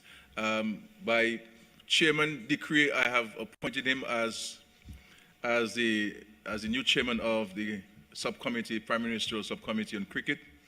We have agreed with the president of the West Indies Cricket Board, or West Indies Cricket, to meet sometime next week, where we shall meet to discuss West Indies cricket and how we can work together. To better position our cricket in the Caribbean, in the West Indies, so that we can come back to the glorious days that we're all known for across the world. And I see our UK friends are smiling because they're winning these days, back in these days, we'll bowl these guys for 46 runs, so, and we'll come back to those days, Minister Otley and so on, to be able to bowl England for 46, while we would have scored 460. The issue of food and nutrition security, I want to place on public record our profound gratitude and thanks and acknowledgement to the President of the Cooperative Republic of Guyana for his leadership, for his diligence on the issue of food and nutrition security. We're making great strides. The reports coming out from our respective countries. There's a heightened interest on the part of farmers, investments in agriculture. If our move to reducing our import bill by 25% by 2025, And so there are some concrete plans. We're mobilizing the resources, both financial and technical. There are agreements being signed between and among ourselves. There's sharing of knowledge, there's sharing of expertise, there's sharing of resources. It is truly a united front in seeking to improve and increase the production and the quality of agricultural produce within the Caribbean community. But at the end of the day, we have to eat what we produce. So the power really is not in the hands of the government. The power of reducing the food import bill is in the hands of the people, the consumers of the Caribbean. The supermarkets will sell what we buy. Okay? You understand? For the ladies, we can see that with regards to the eyelashes, we see the major importation of eyelashes in the Caribbean because we're buying it. And I think if we can buy the agricultural produce, and demand the agricultural produce, then the supermarkets and the restaurants will sell to you what you want to buy.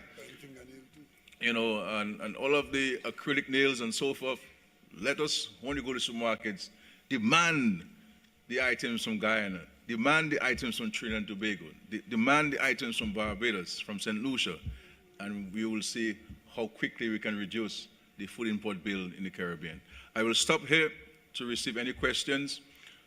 All difficult questions you ask to the rest of my colleagues. The easier ones you ask to me, please. Thank you very much. Thank you. Thank you, Prime Minister. But I also want to say, we have a wonderful group of leaders working together.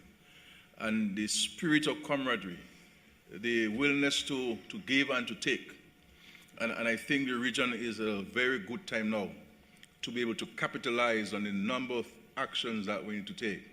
And I believe coming out of Dominica, you will see even a renewed sense of vigor and determination and commitment to working together and ensuring that the governance issues and the functional cooperation matters are dealt with and so forth. So I am very impressed.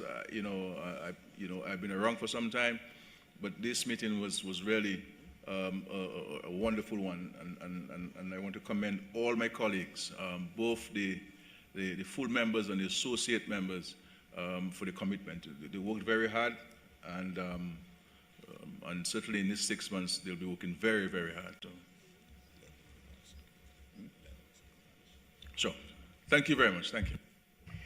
Thank you, Prime Minister.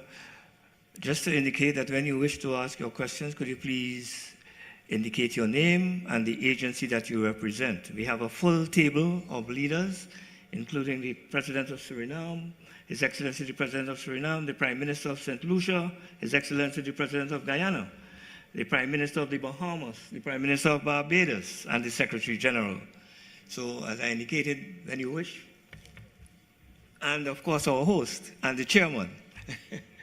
So that when you, as I said before, when you wish to ask a question, please raise your hand and indicate your name and the agency you represent. Aaron? Thank you, Leonard. Good evening, distinguished leaders. Prime Minister... And you are? Yeah, I'm sorry. Oren Gordon, freelance broadcaster and journalist. Prime Minister Skerritt, you said that you expect some concrete movement on free movement of skills by the early part of next year. Could you fill us in, please, on the specifics of what it is that you hope to put in place?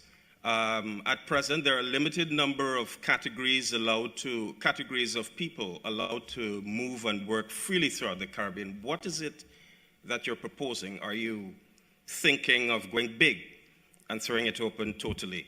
The second part of my question, you said there were some legal challenges to overcome, but weren't those legal challenges apparent 25, 30 years ago? What's new now?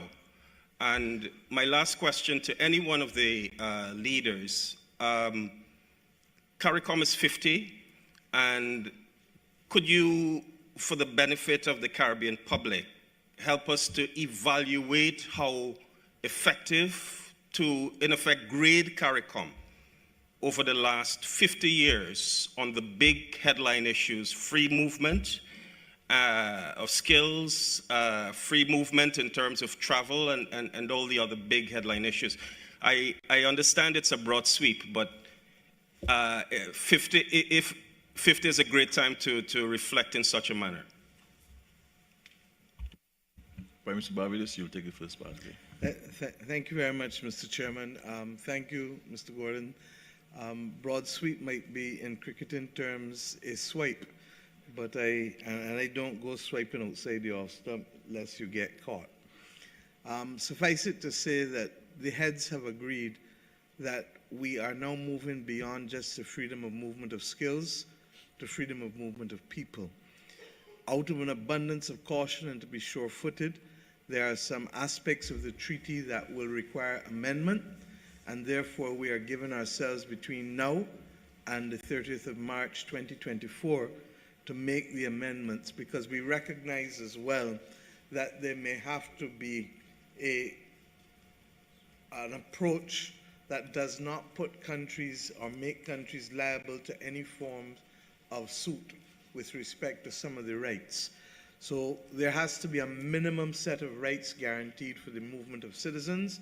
That will be discussed and agreed upon. That will be captured in the amendments to the treaty.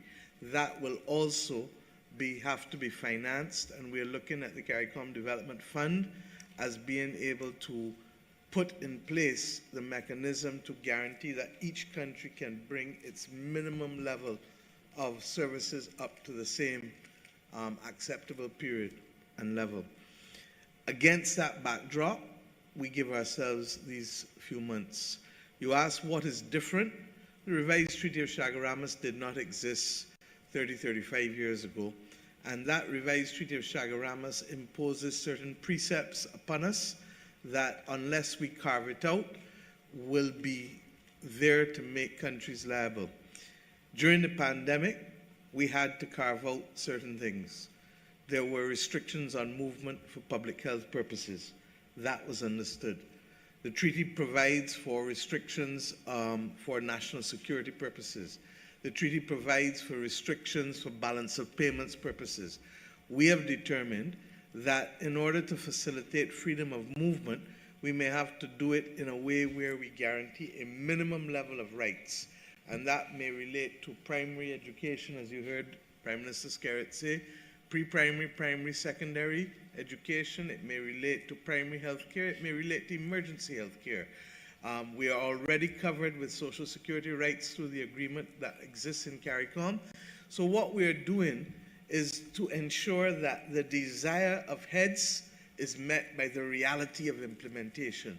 And we give ourselves this period of time to be able to make the amendments to the treaty so that countries can do so without fear of any further recriminations. Thank you. Thank you, PM. That is why Prime Minister Skerritt said that the heads who founded this entity would be smiling on us, because in a very real sense, this is what ordinary people want. And I want to say something. In a region that is underpopulated, and in a region that is facing the most difficult crises, from climate to recovery from pandemic to debt to all kinds of other problems, if ever there was a time that we need to come together as one, it is now. And Prime Minister Skerritt was correct in saying that this conference reflected a mood of can-do and optimism, but realistic execution will ground us, and that is why we have fashioned it in the way that we have. If I may be permitted a follow-up, Mr. Robertson, how big and broad do you intend to go beyond the limited category of workers now afforded those, if you like, privileges? Mr. Gordon, I don't think you're understanding us, you know. Mm-hmm. Freedom of movement of people. So it's all, A-L-L. There's no services anymore. All right. And that's why you saw heads clap when the Prime Minister announced it, because this now gives full expression to what every Caribbean person has wanted since we've had control of our destiny. Right. Okay? What we want to do, however, is to ensure that when that movement takes place, that it takes place in a way that is orderly, that is effective, that gives true expression to what we want to do, but equally does not expose governments unnecessarily to problems that they would not otherwise have anticipated, okay, because of the treaty as it's currently drafted. Good evening. Yes, hold on. Yes? Good evening, Young lady, go ahead. Yes. Good evening, heads of governments. Urvashi Tiwari Rupnarayan from TV6, Trinidad. I'm staying on the topic of free movement to live and work. Of course, Prime Minister Scarrett, in your opening statement, you did mention possibly more reliance on the regional security system and, of course, the implementation agency for crime and security impacts. But, of course, a few months ago, we know that these two agencies came under very much question with one judge describing, with what one judge described as the kidnapping of TNT national Brent Thomas. Caricom citizens are somewhat still in the dark as to what exactly happened, how these two agencies were activated. Some are alleging unauthorized use of these agencies and alleged abuse of power. Did this fumble at all arise during your discussions? And of course, how can citizens be assured that this may not recur? Thank you. Well, I don't think we can respond to this. You know, impacts and all of the security architecture, you know, we believe that we accept and we know that they're operating within the laws of the countries. And they have served us well. And I think where we have to be very careful that we as politicians, whether we're in government or out of government, that we do not make statements that are not factual. And in order to seek to score political points. You know, we have to be very careful that we don't unnecessarily put into question these institutions that are serving us well, especially where our own security within the region is concerned. So I do not subscribe to what you're saying, and therefore I cannot respond to your specific question with the allegations that have been made where impacts and others are concerned. Good evening to you, Prime Minister Scarrett.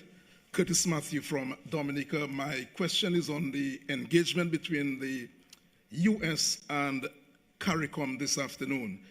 You, Prime Minister Scarrett, said that you all have made some requests to the U.S. The embargo against Cuba, of course, sanctions on Venezuela.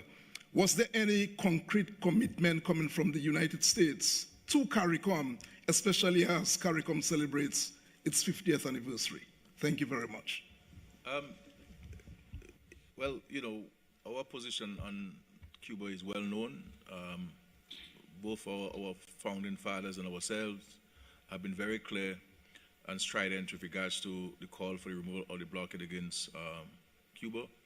In respect to Venezuela, we have made it clear that we do not believe that there's a justification to have those sanctions on Venezuela. We in the Caribbean, especially those of us who have been signatories and beneficiaries of the Petro-Caribbean Agreement, have suffered immensely. And therefore our citizens, especially with the high cost or price of petroleum products on the global market.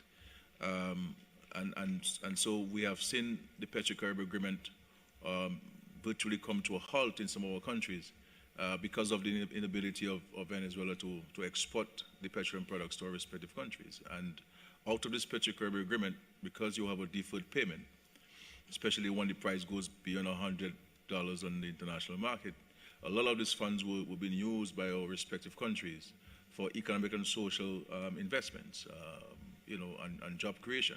And so we believe that that the issue of sanctions on Venezuela should be removed, and allow the people of Venezuela to go about their lives, especially in these challenging times. You know, we believe that there are other ways of us addressing our concerns, but certainly everyone else in the Caribbean should really be very firm in respect to our calls for the removal of the sanctions in Venezuela.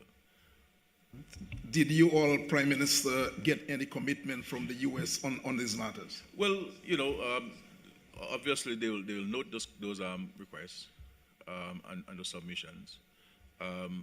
They have raised certain issues of what Venezuela should do or should not do. Venezuela is a sovereign country and so forth. Some of those things I personally don't agree with, but this is obviously the U.S. may have a particular reason why they have those sanctions in place, but from our vantage point, we don't think that there are any justifications for it. And after so many years, we believe that the time has come for those sanctions to be removed. Thank you, Kijan. Peter Richards. Thanks, Kijan Haynes from Guardian Media Trinidad. Just tacking on to that question, as we are talking about Venezuela and Cuba, was there any discussion on a more tolerant approach to accepting refugees from those countries? And specifically to Dr. Rowley, any assurances from the U.S. about extending the temporary lifting of the sanctions, the 2-year agreement that we have to help us with our Dragon deal? Thank you. We didn't get down to that level of specificity, but what you should understand is that we are, at the moment, engaged with the United States in a way that we have not before, and that is the first hurdle that we have to cross, and we make our case and we continue to make them. We have further meetings with the United States delegation tomorrow morning at 9 o'clock, so the conversations continue. And on refugees? No, we didn't actually have much of a discussion on refugees. I mean, Trinidad and Tobago in particular, we manage our situation with migrants under our Immigration Act, and we are a sovereign country, and we protect our interests in those matters. I see a lot of people taking it upon themselves to tell us what to do with and how and in our country. The bottom line is that we do have laws, and we are a country governed by laws, and we operate based on the laws that exist at the time. Thank you, Prime Minister. Our first question online. Sorry, just to further point, regards to our engagement with the United States, and I agree with the Prime Minister, there has been a heightened engagement by the United States. Coming from the Summit of the Americas, met with President Biden and Vice President Harris. We've met with Vice President Harris, I believe, last month in the Bahamas. And here today, not only the Secretary of State, but several Congress persons were here. We engaged ourselves in more than 2 hours, a number of items. And I think we are setting a very good platform for engagement with the United States. We have said to the United States that they have been overlooking us for way too long, and they have taken note of this, and we're seeing a practical change in the whole approach towards the Caribbean, and we welcome those engagements. Thank you, PM. Our first question online, Erica Virtue of the Jamaica Gleaner.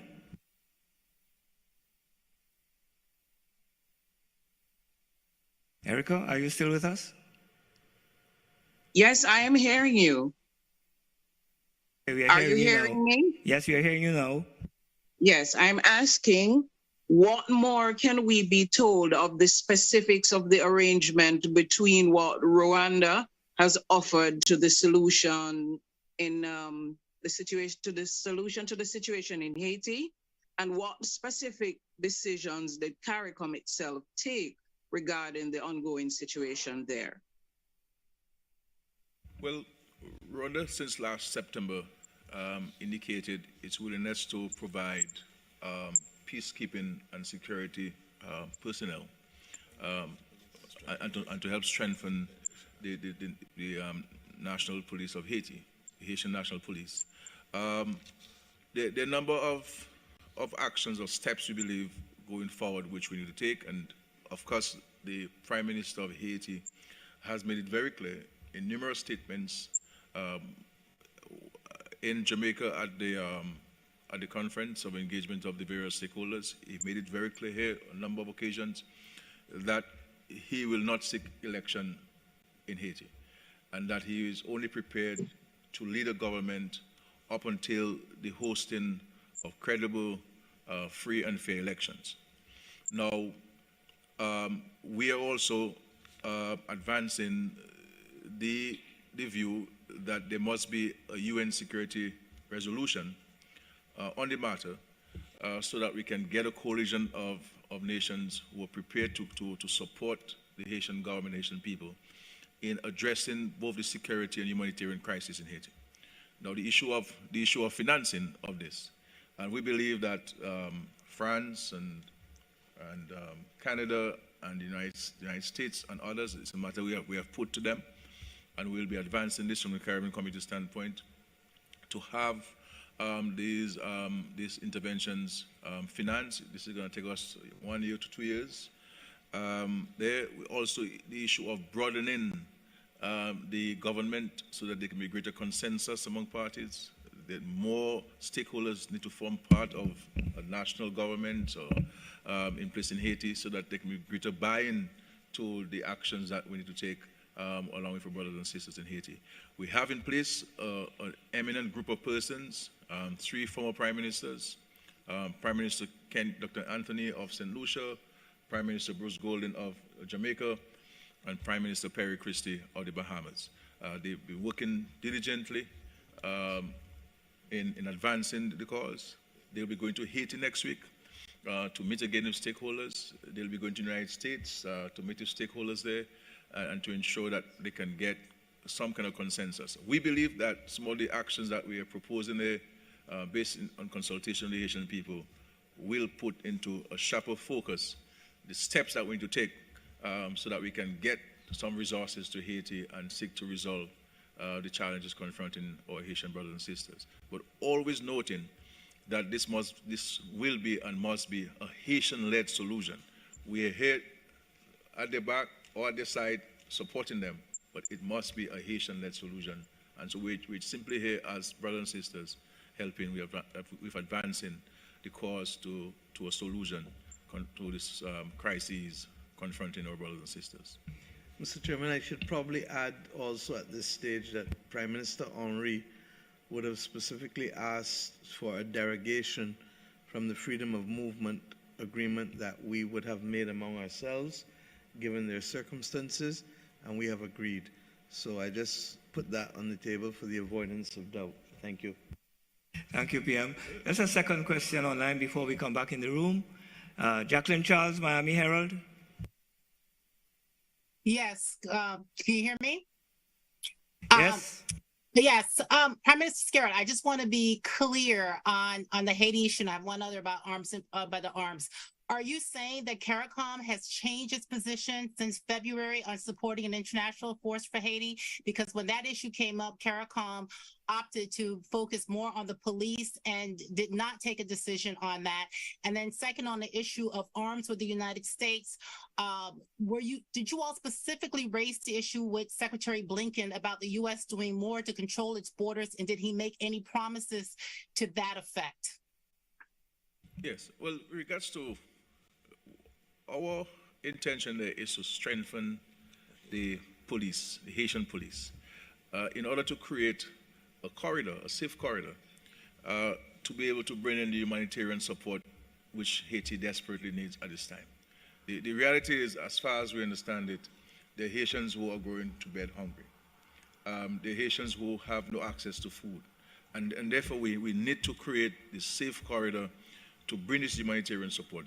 At present, if you send, as you may know, Ms. Charles, if you send any quantity of food items to Haiti, it will not get to the beneficiaries. And how do we get this? Strengthening the national police, providing them with the resources, providing them with the advice they require, and create that safe corridor so that we can have the resources coming in. So we ameliorate the security situation and we allow the environment to be safe enough to bring in the humanitarian support so that we can have peace and tranquility, hopefully, in Haiti, and move to the other political issues of free and fair elections and have a properly elected government for the people of Haiti. So these are some of the things that we're looking at. And all of these things are coming out of the consultation with the Haitian stakeholders. These are not things that we have created within Caricom. They're all based on what the stakeholders are saying to us, and we're capturing the threads of what they're saying, and this is what we're saying could be the next steps for this. In respect to the United States, as we said, this question of what is the U.S. view on Haiti and how the U.S. sees itself being able to support. As we speak, the U.S. continues to provide support to the Haitian National Police. Secretary Blinken indicated, because we shared with him our views, our thinking, and he indicated to us that what we're proposing is really not far away from their own thinking. So it's a matter for us now at the Security Council, or the Security Council folks to really look at the situation and seek to pass a resolution. There are some countries we need to speak to as CARICOM, and we have taken on ourselves to speak to those countries who are members of the Security Council, so that we can have unanimity at the Security Council, so that we can give the cover to many countries who would like to participate in providing the support to the Haitian people on the ground. Thank you, Prime Minister. Peter? Peter Richards, Caribbean Media Corporation. One minute. There's another part to that question which hasn't been answered, is whether the United States has accepted that more can be done at their end with respect to the illicit trade in firearms.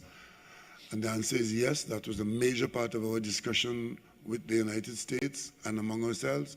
And we're happy to report that we are seeing some specific actions by the United States in that direction. Peter Richards, Caribbean Media Corporation, Barbados. I think I just heard the Prime Minister of Barbados make reference to the fact that the Haitians have put something on the table. I wasn't clear. Are we saying within the whole context of the CSME, the free movement that we're trying to move towards, would the issue of visas needed by Haitians to visit some Caribbean countries, would that be eliminated? Would that be removed? And secondly, Prime Minister Skerritt, you talked about a retreat in Dominica on August 18th and 19th to discuss, quote, some critical and core issues. Could you expand on what you mean by critical and core issues? Thank you. If I may, the status quo remains. What we've said is that the Prime Minister of Haiti asked that the arrangements that we put in place for freedom of movement, that Haiti be excused from those arrangements, a derogation. And we have agreed, because Haiti's circumstances obviously different at this point, and it's a very delicate situation. So the status quo will remain for those countries who in fact still have visa requirements for Haitians traveling. Thank you. Prime Minister. Yes, the number of issues that we have set ourselves a time frame towards action.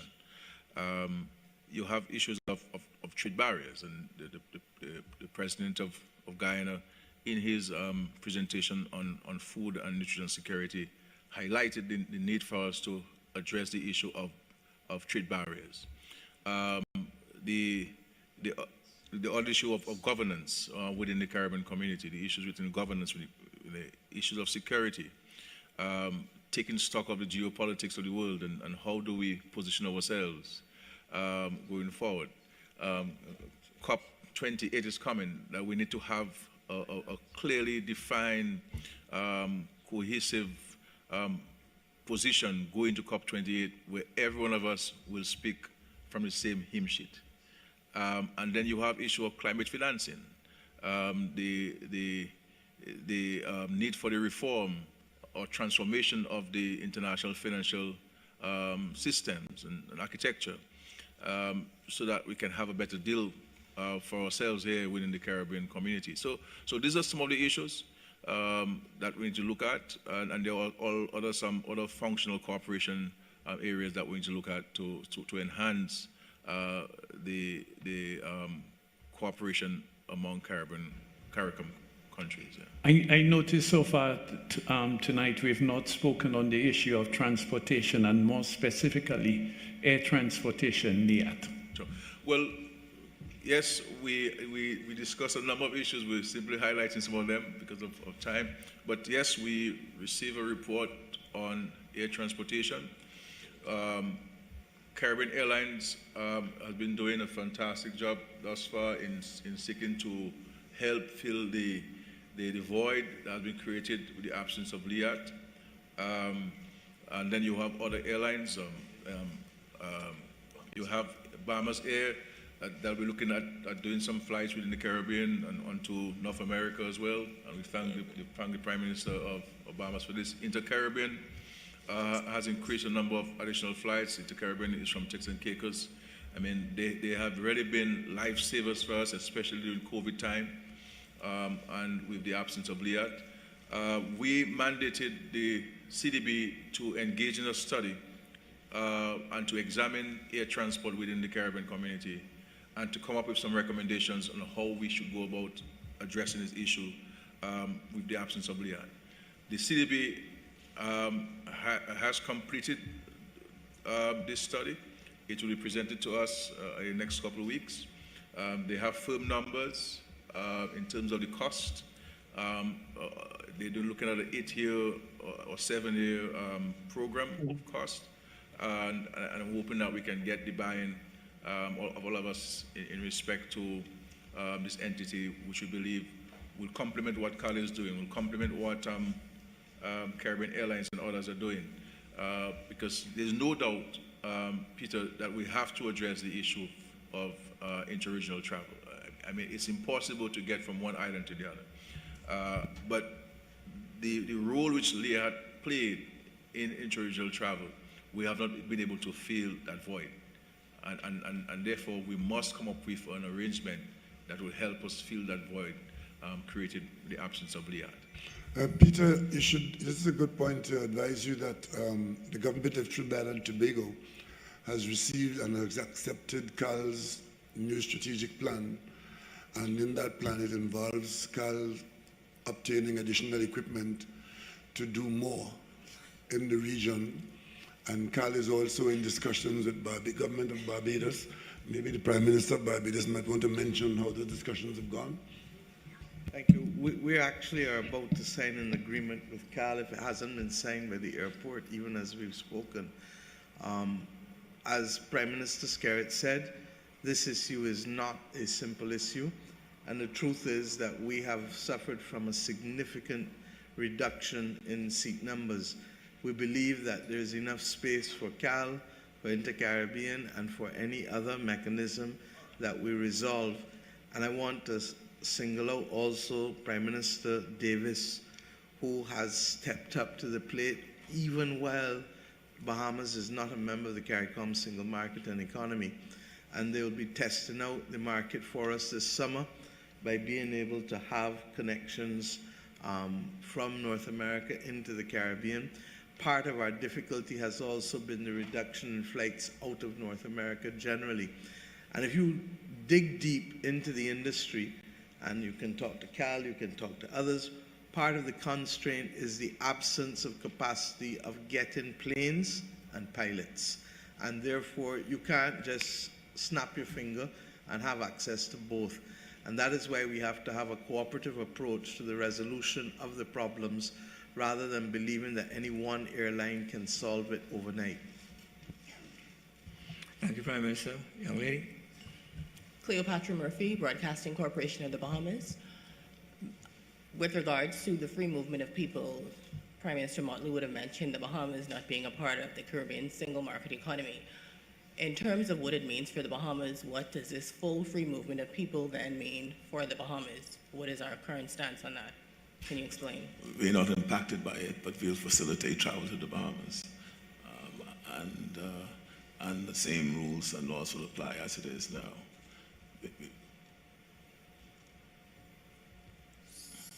I guess so. I want to know, how is it that we're going to facilitate it for other countries?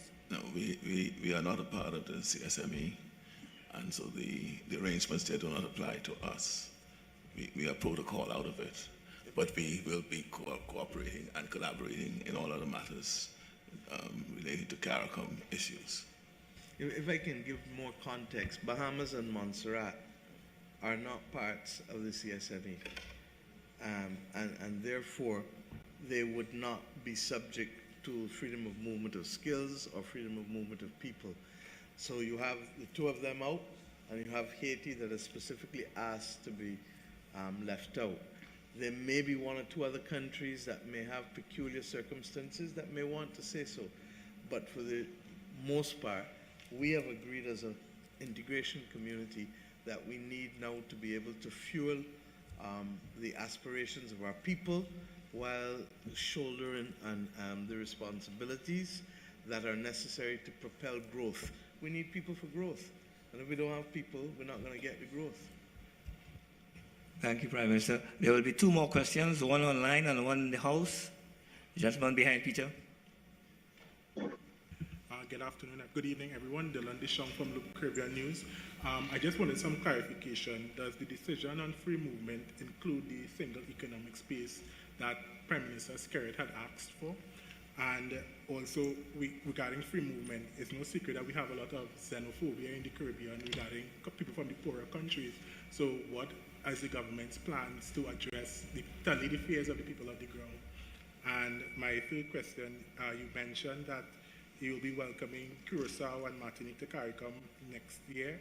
Are any discussions taking place to welcome the Dominican Republic and Cuba, possibly as associate states or even full members?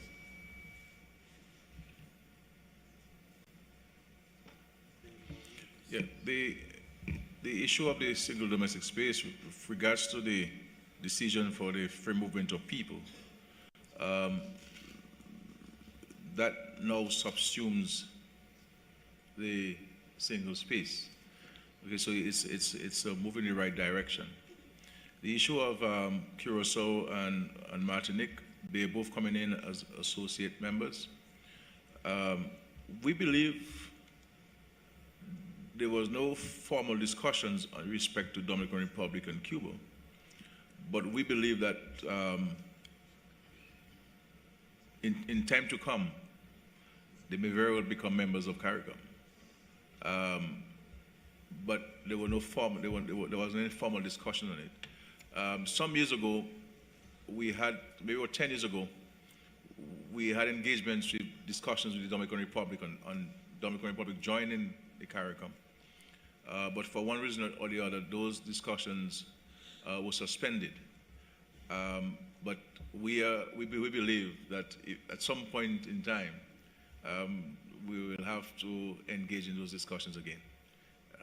And that's the reality of the world, that's the reality of the exposure which Caricom has, how people view Caricom. And if you look at it, the number of countries that are accredited to Caricom, if you compare this list now to 10 years ago, it's a significant difference. So there's a growing interest within the global space within the Caribbean on Caricom and the desire of many to be part of the Caricom experience. Thank you. Final question, David Papano of the Sabrek News. Hi, good evening. Can you hear me? Yes, we can. My question is based on Caricom's 2025 target. Has Caricom taken any decision in implementing a fast ferry service? And also, can they say if the deadline will be met for the 2025 reduction of food imports? And what products has there been progress on, and which countries are on track?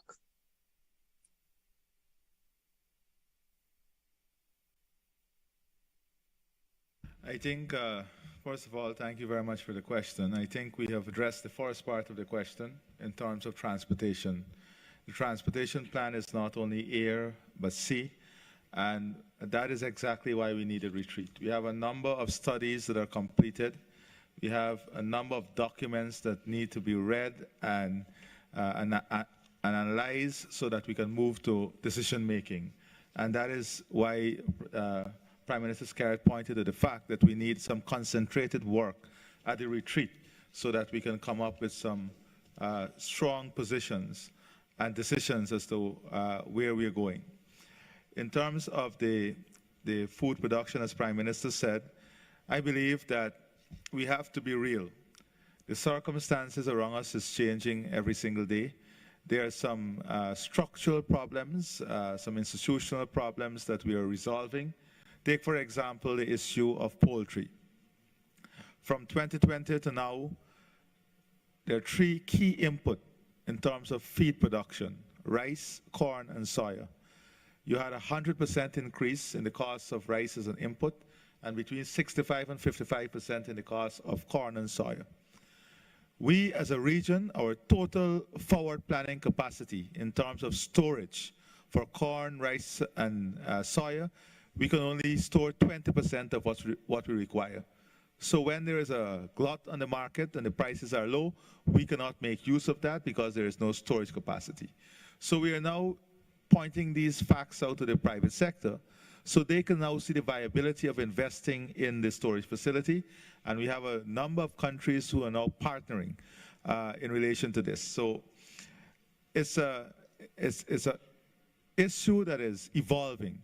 Whether we're on track, based on our original targets, we are doing well, and I believe that we have now the real possibility of meeting those targets. Yesterday in Trinidad and Tobago, they have distributed, I think, 75 tons of paddy, and they're going back into rice production. 3,000 acres. Seed paddy. They're going back into the production of rice. 3,000 acres of rice. Barbados, going now into the production of prawns, setting up the food terminal, putting up the sanitary guidelines. So St. Lucia, diversifying their agriculture portfolio.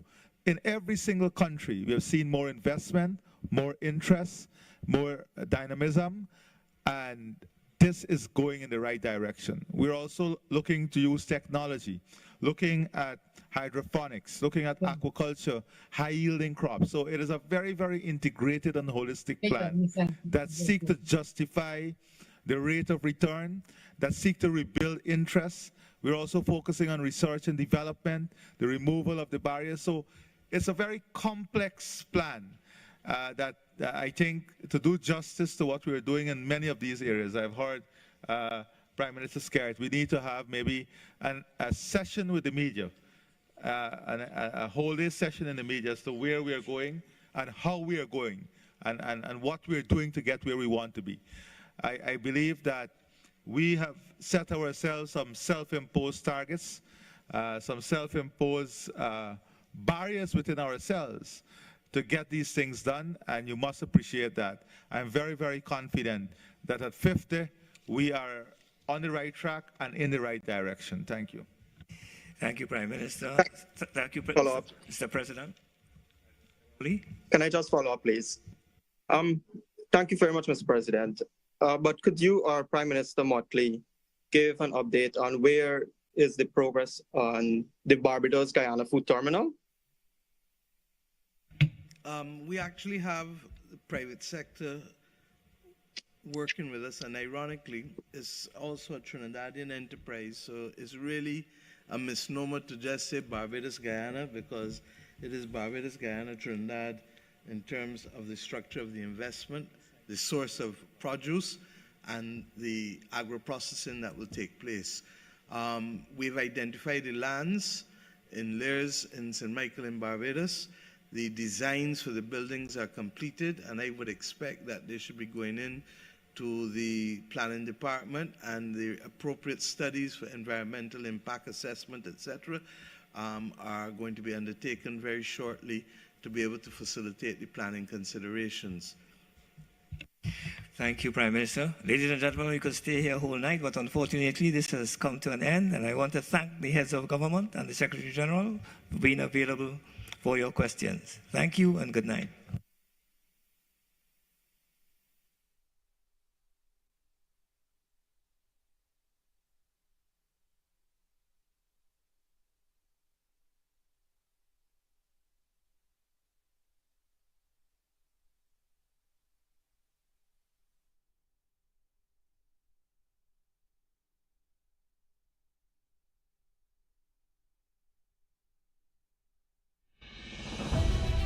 Today, we at the Massey Group are filled with pride and admiration as we celebrate Caricom's 50th anniversary. It is an honor to salute this remarkable milestone and reflect on the profound impact that regional integration movement has had on our Caribbean community. Caricom, founded on the principles of unity, collaboration, and progress, has been instrumental in fostering cooperation among our nations. It has provided a platform for dialogue, exchange, and joint initiatives that have shaped the destiny of our region. As we commemorate Caricom's 50th anniversary, we pay tribute to the visionaries and the leaders who championed this cause, paving the way for the Caribbean's growth and development. At the Massey Group, we recognize that our success is intrinsically linked to the vibrancy and resilience of the Caribbean community. All right, so here we are then. This has been quite a session. You know, Marlene, I have attended several Caricom heads of government meetings, right? The mood exuding from these leaders is clearly very, very different from my past experience. Under normal, sorry, not normal, but under regular circumstances, we've always had 3 people come to the podium. Today, we nearly had all of them. Nearly had all of them, yeah. At the podium, which is a reflection of their, maybe the recognition of the requirement to communicate to the people exactly what this meeting was all about, and to set out clear timetables as far as implementation was concerned. Yes, because you heard some very specific dates mentioned for different agenda items moving forward. But you're right, Julian, the conversation, it's almost as if they were listening to us and taking a cue from us in We studio. could have written a lot of these things, right? We could have written the communique because there is an emphasis on the people and bringing the work of the heads of government and the Caricom to the people and closer to the people, and recognizing that there appears to be some bit of a disconnect and you want to close those gaps. So all of the conversations that resonated, that came out of the conversation, you know, from all of the speakers, is about people, free movement of people. So it's no longer about looking at skills. We're not having that conversation. We want to get our people closer together and moving, and we want to identify whatever barriers might exist and reduce those or remove those barriers, and setting some fairly aggressive timelines for those barriers. I mean, only time will tell whether or not we realize those lofty objectives, but there certainly has been, as you correctly noted, a sense of, we know that there have been some challenges and we know we have to do things differently, and we are committing to our citizens that we're going to do things differently. This is a sense of urgency. Yes, yes, And I'm really struck by that. At the same time, they've also shared with us the complexities that remain. Yes. And therefore, don't set your expectations too high. Manage your expectations. But manage your expectations. Manage your expectations. And recognize that we are working assiduously. And we recognize that we need to work to bring some successes to the Caricom region. Some successes that the metric for that will be how our people feel and how involved our people are in taking this movement forward. And I think somewhere inside of there was an implicit acknowledgement that Caricom has not touched the average citizen, that the people really have been disconnected from it. That's what I took from it, that there was some implicit acknowledgement that we need to bring this closer to the people. It is for the people, and we have to do something about closing those gaps so that our citizens feel as if they are in fact involved. Now, we both agree that we had a hand in writing this communique, right? So I thought we'd spend a little time just walking through some of the things. The audio wasn't great at the top. Yeah. So I think a lot of people missed some of the deliberation or the update provided by the chairman, Dominica's Prime Minister Roosevelt Skerritt. First, it was Haiti. Yeah. Conversation around Haiti, just as we had anticipated, just as was signaled from the start of the meeting on Monday, that Haiti would in fact take center stage. But you know, again, a very cautious approach to dealing with Haiti. The chair, Prime Minister Roosevelt Skerrit, signaling that Haiti has in fact been the talking point, a significant part of the talking point with the U.S. representatives, including Secretary of State Blinken.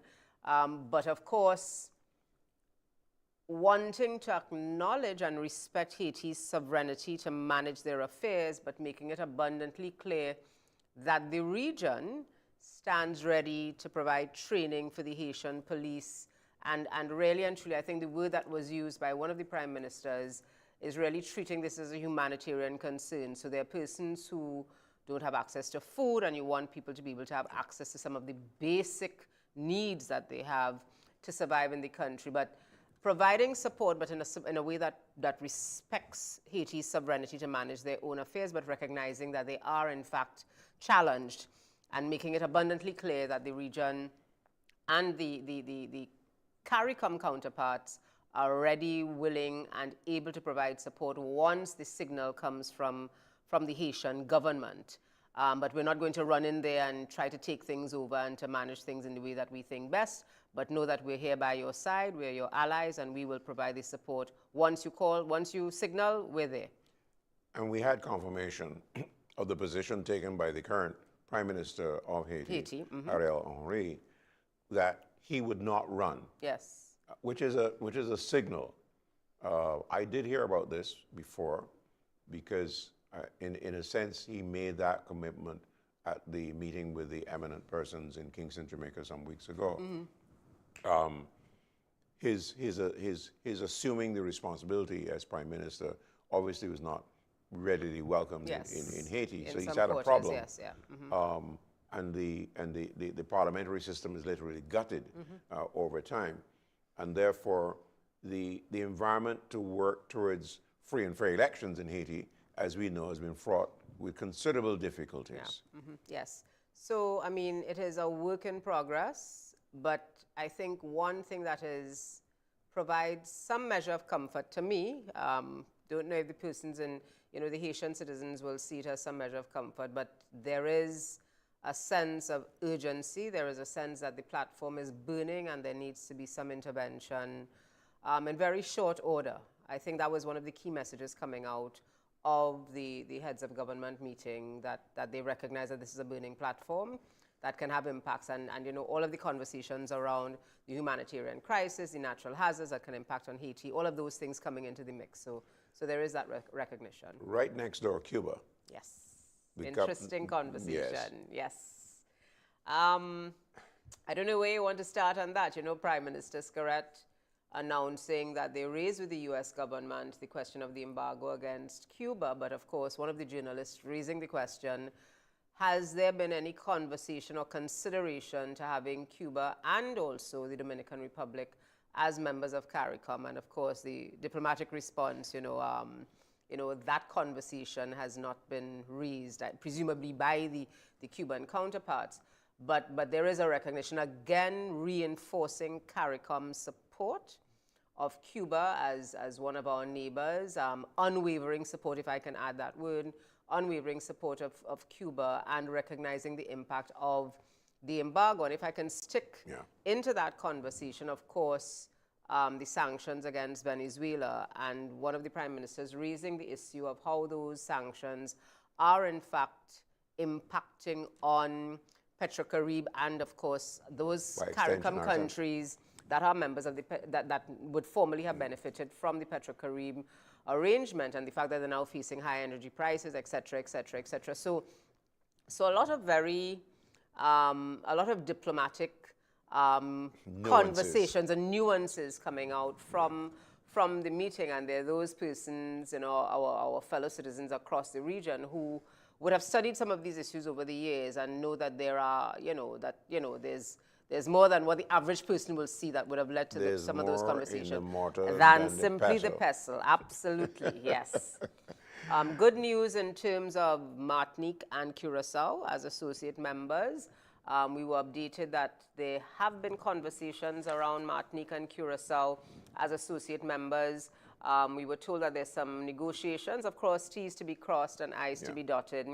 But certainly hoping to have some clear word on their ascension, for want of a better word, as associate members of Caricom, some word by the end of August, and of course for that to be ratified by September. So before the end of the year, there are likely to be some new associate members to Caricom. And a formal ceremony in Georgetown. And a formal ceremony in Georgetown to welcome these new associate members. So things are happening. I'm telling you that the Martinique delegation must be having champagne at this moment. I'll tell you why.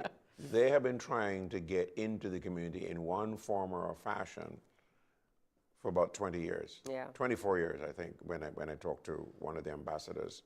And from my own experience of working in the environment of Martinique and Guadeloupe, particularly Guadeloupe, they have always really much desired that they have a functional cooperation with the English-speaking Caribbean. They see the value of it, and I know that their approaches have been kind of, hold on here, because we don't want France to jump into our lake and create some ripples that we can't deal with. But the timing, I think, is interesting, because I'm aware that France has now become a member of the CDB, the Caribbean Development Bank, and providing, the kind of funding support, and that there's a new position taken by the French government to kind of free up Martinique and Guadeloupe to be partners within such a grouping. And that, I think, is really the change in the situation. And then think about the tourism possibilities, because I'm now kind of, extending it. So tourists coming from France to Martinique and then being able, once we can, of course, organize AOC transportation, the connections, then that kind of tourism flowing into some of the other Caricom destinations, that are in the vicinity. So there are these opportunities. And there's another option as well, because it is possible to go to Europe. Yes. Through the French Absolutely, yes. One hop That's to Paris. Right, yes. And you can go on a train or whatever, That's correct, to London, wherever you want to go. That's right, yeah. So those are the things that we need. The Euro Channel, yes. The Euro Channel. Yes. Wow. So lots coming out of it. South Korea. South Korea remaining, as Prime Minister Skerritt described, a long-standing partner of the Caribbean, looking to provide support in terms of agriculture, but also to increase its contribution. If I heard him correctly, we were having some technical difficulties in terms of the feed, but looking to increase their contribution, presumably financial contribution, to the region. So again, that is, and I suspect that is going to go through the CDB. I suspect it will probably go to the Caribbean Development Bank. Of course, not surprisingly, COP28, climate change, climate financing, the Bridgetown Initiative, all of those conversations coming out when the heads would have met with the president of the UAE. So yes, and of course, Prime Minister Skerritt making the point that the community, our Caricom leaders, were pressing that they would wish to see some concrete actions coming out of COP28. Well, we'll wait to see what happens there, because it's not up to the host country to determine what concrete actions come out of those conversations, but certainly signaling, the Caricom community signaling that they would want to see some more assertive action coming out of COP28. Wait and see how that pans out. Yeah, one of the other things I think as well in terms of the chairman's report is the participation of various governments. Yes. The UK government, he's That's described right, as yes. a strong partner. Rwanda. And China, etc. So that I think is very interesting. Cricket, I was surprised that they didn't, that the room didn't just erupt in one way or another. But there was some laughter. There was some laughter. But in essence, I saw the president of Cricket West Indies today, Mr. Shallow, and obviously he's had an opportunity to present at the meeting so as Skerritt, the Prime Minister says, we expect that we'll be able to bowl England out for 46. And again. Prime Minister Keith Rowley being appointed chairman of a subcommittee on cricket. So that is that is going to be. I want to be a fly on the wall for sure when that's happening. But really, the issue is to find out. From what I gathered from what Chair Scarrett was saying, to find out what really are the challenges and to see if we can address those challenges meaningfully to return West Indies cricket to the glory days. I remember being in England back in the day and going into Euston Station, and there is a larger-than-life poster of was it Joel Garner or Courtney Walsh and one of them, and it was saying, fee, fi, fo fum. I smell the blood of some Englishmen, essentially signaling that the West Indies team was coming to England to annihilate England in World Cups, in cricket, sorry. So I think we long for those glory days. I myself have now kind of shifted to the shorter version of the game in terms of the Caribbean Premier League, but I know that's a long-standing conversation with some other people who don't quite see CPL as... You don't see cricket. No, don't see CPL as... No, they don't. But, well, I'm not surprised that Prime Minister Rowley got the position of chair, despite his very strident comments with me last week, etc. I mean, his heart, like all of us, is in the future of West Indies cricket. We have rally round still. And not just that, you kind of have to manage the tabanka. You can't be taking tabanka after tabanka after tabanka, so that is not a good thing. That is not good for the heart. So I think we need to try and deal with some ways in which we can move the West Indies cricket off of life support and into something that is a little more meaningful. All right, food security really, I mean, coming right there at the end, President Irfan Ali really gave I would say, would you say a rousing kind of update? Yes, I think it was an energized update coming from President Ali. The 25 by 25, we called it earlier on in our chat earlier on. And he's saying that, that he's seeing more dynamism in terms of the conversations. He's pointing to technology, and the technology in terms of things like hydroponics, not simply to improve the productivity in terms of the sector, but also as a way to mitigate against the impact of climate change. One of the challenges that we always face in the region is that because we have these land-intensive agricultural practices, 2 drop of rain, as we say in Trinidad, and your entire crops are washed away. So I was happy to hear President Ali talk about, the technology and moving to hydroponics, essentially more weather-resistant types of agriculture. But he pointed to something that I think is important, and we again touched on the need for there to be private sector kind of injections into taking the region forward. And President Ali was talking about the fact that even when some prices are low in terms of greens, and he mentioned grains, he mentioned rice, corn, and soya.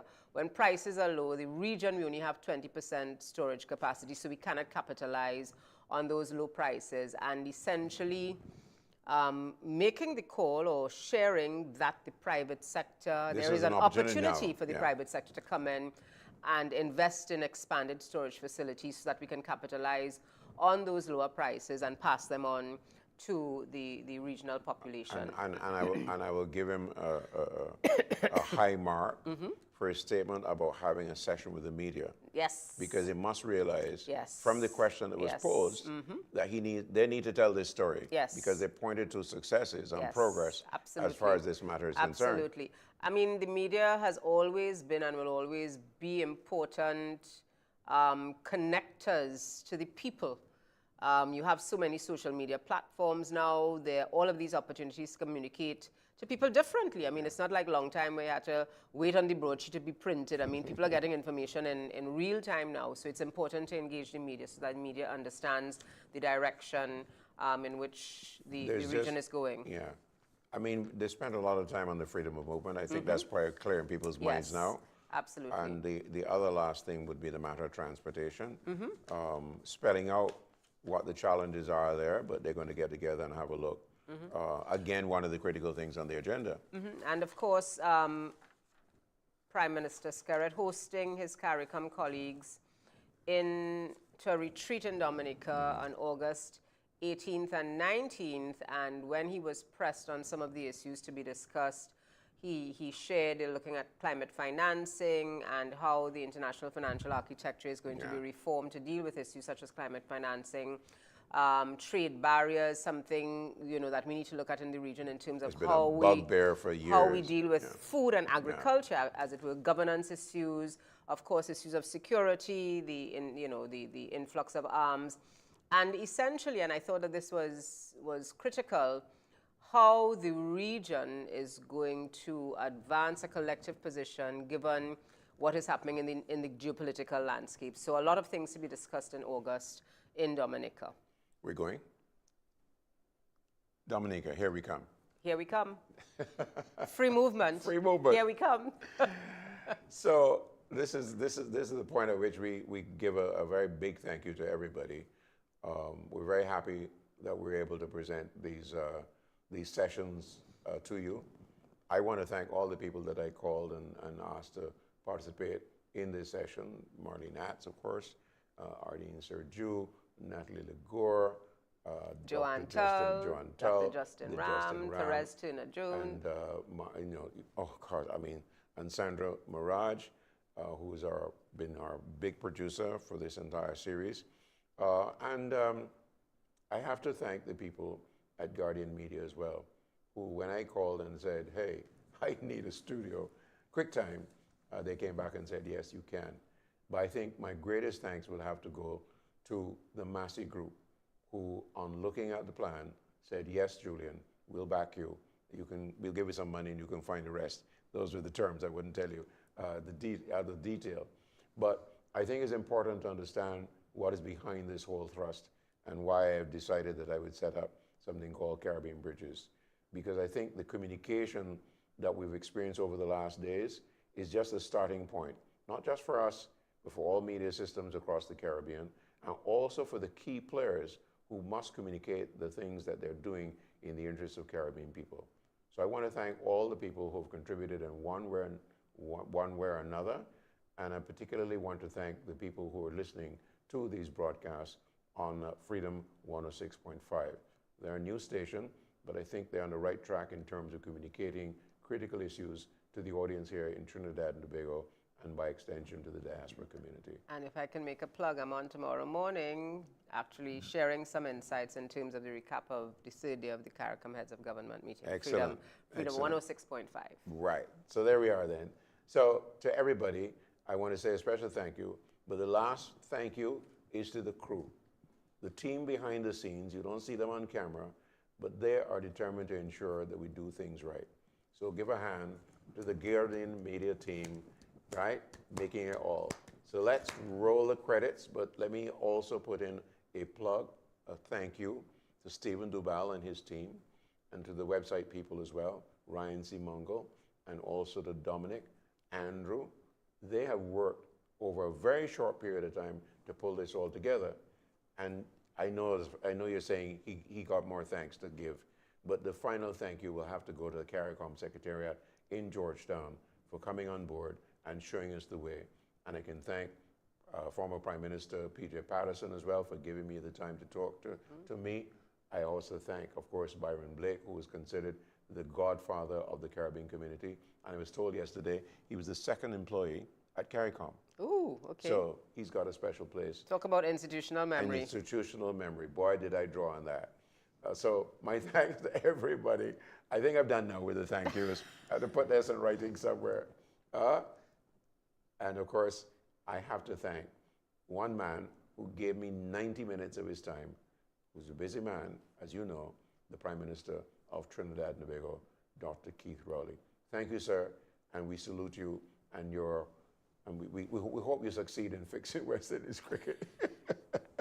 To minimize heart attacks around the region. To minimize heart attacks around the region and the diaspora community. So that's it for thank yous. Let's roll the credits and say thank you and keep tracking on CaribbeanBridges.com.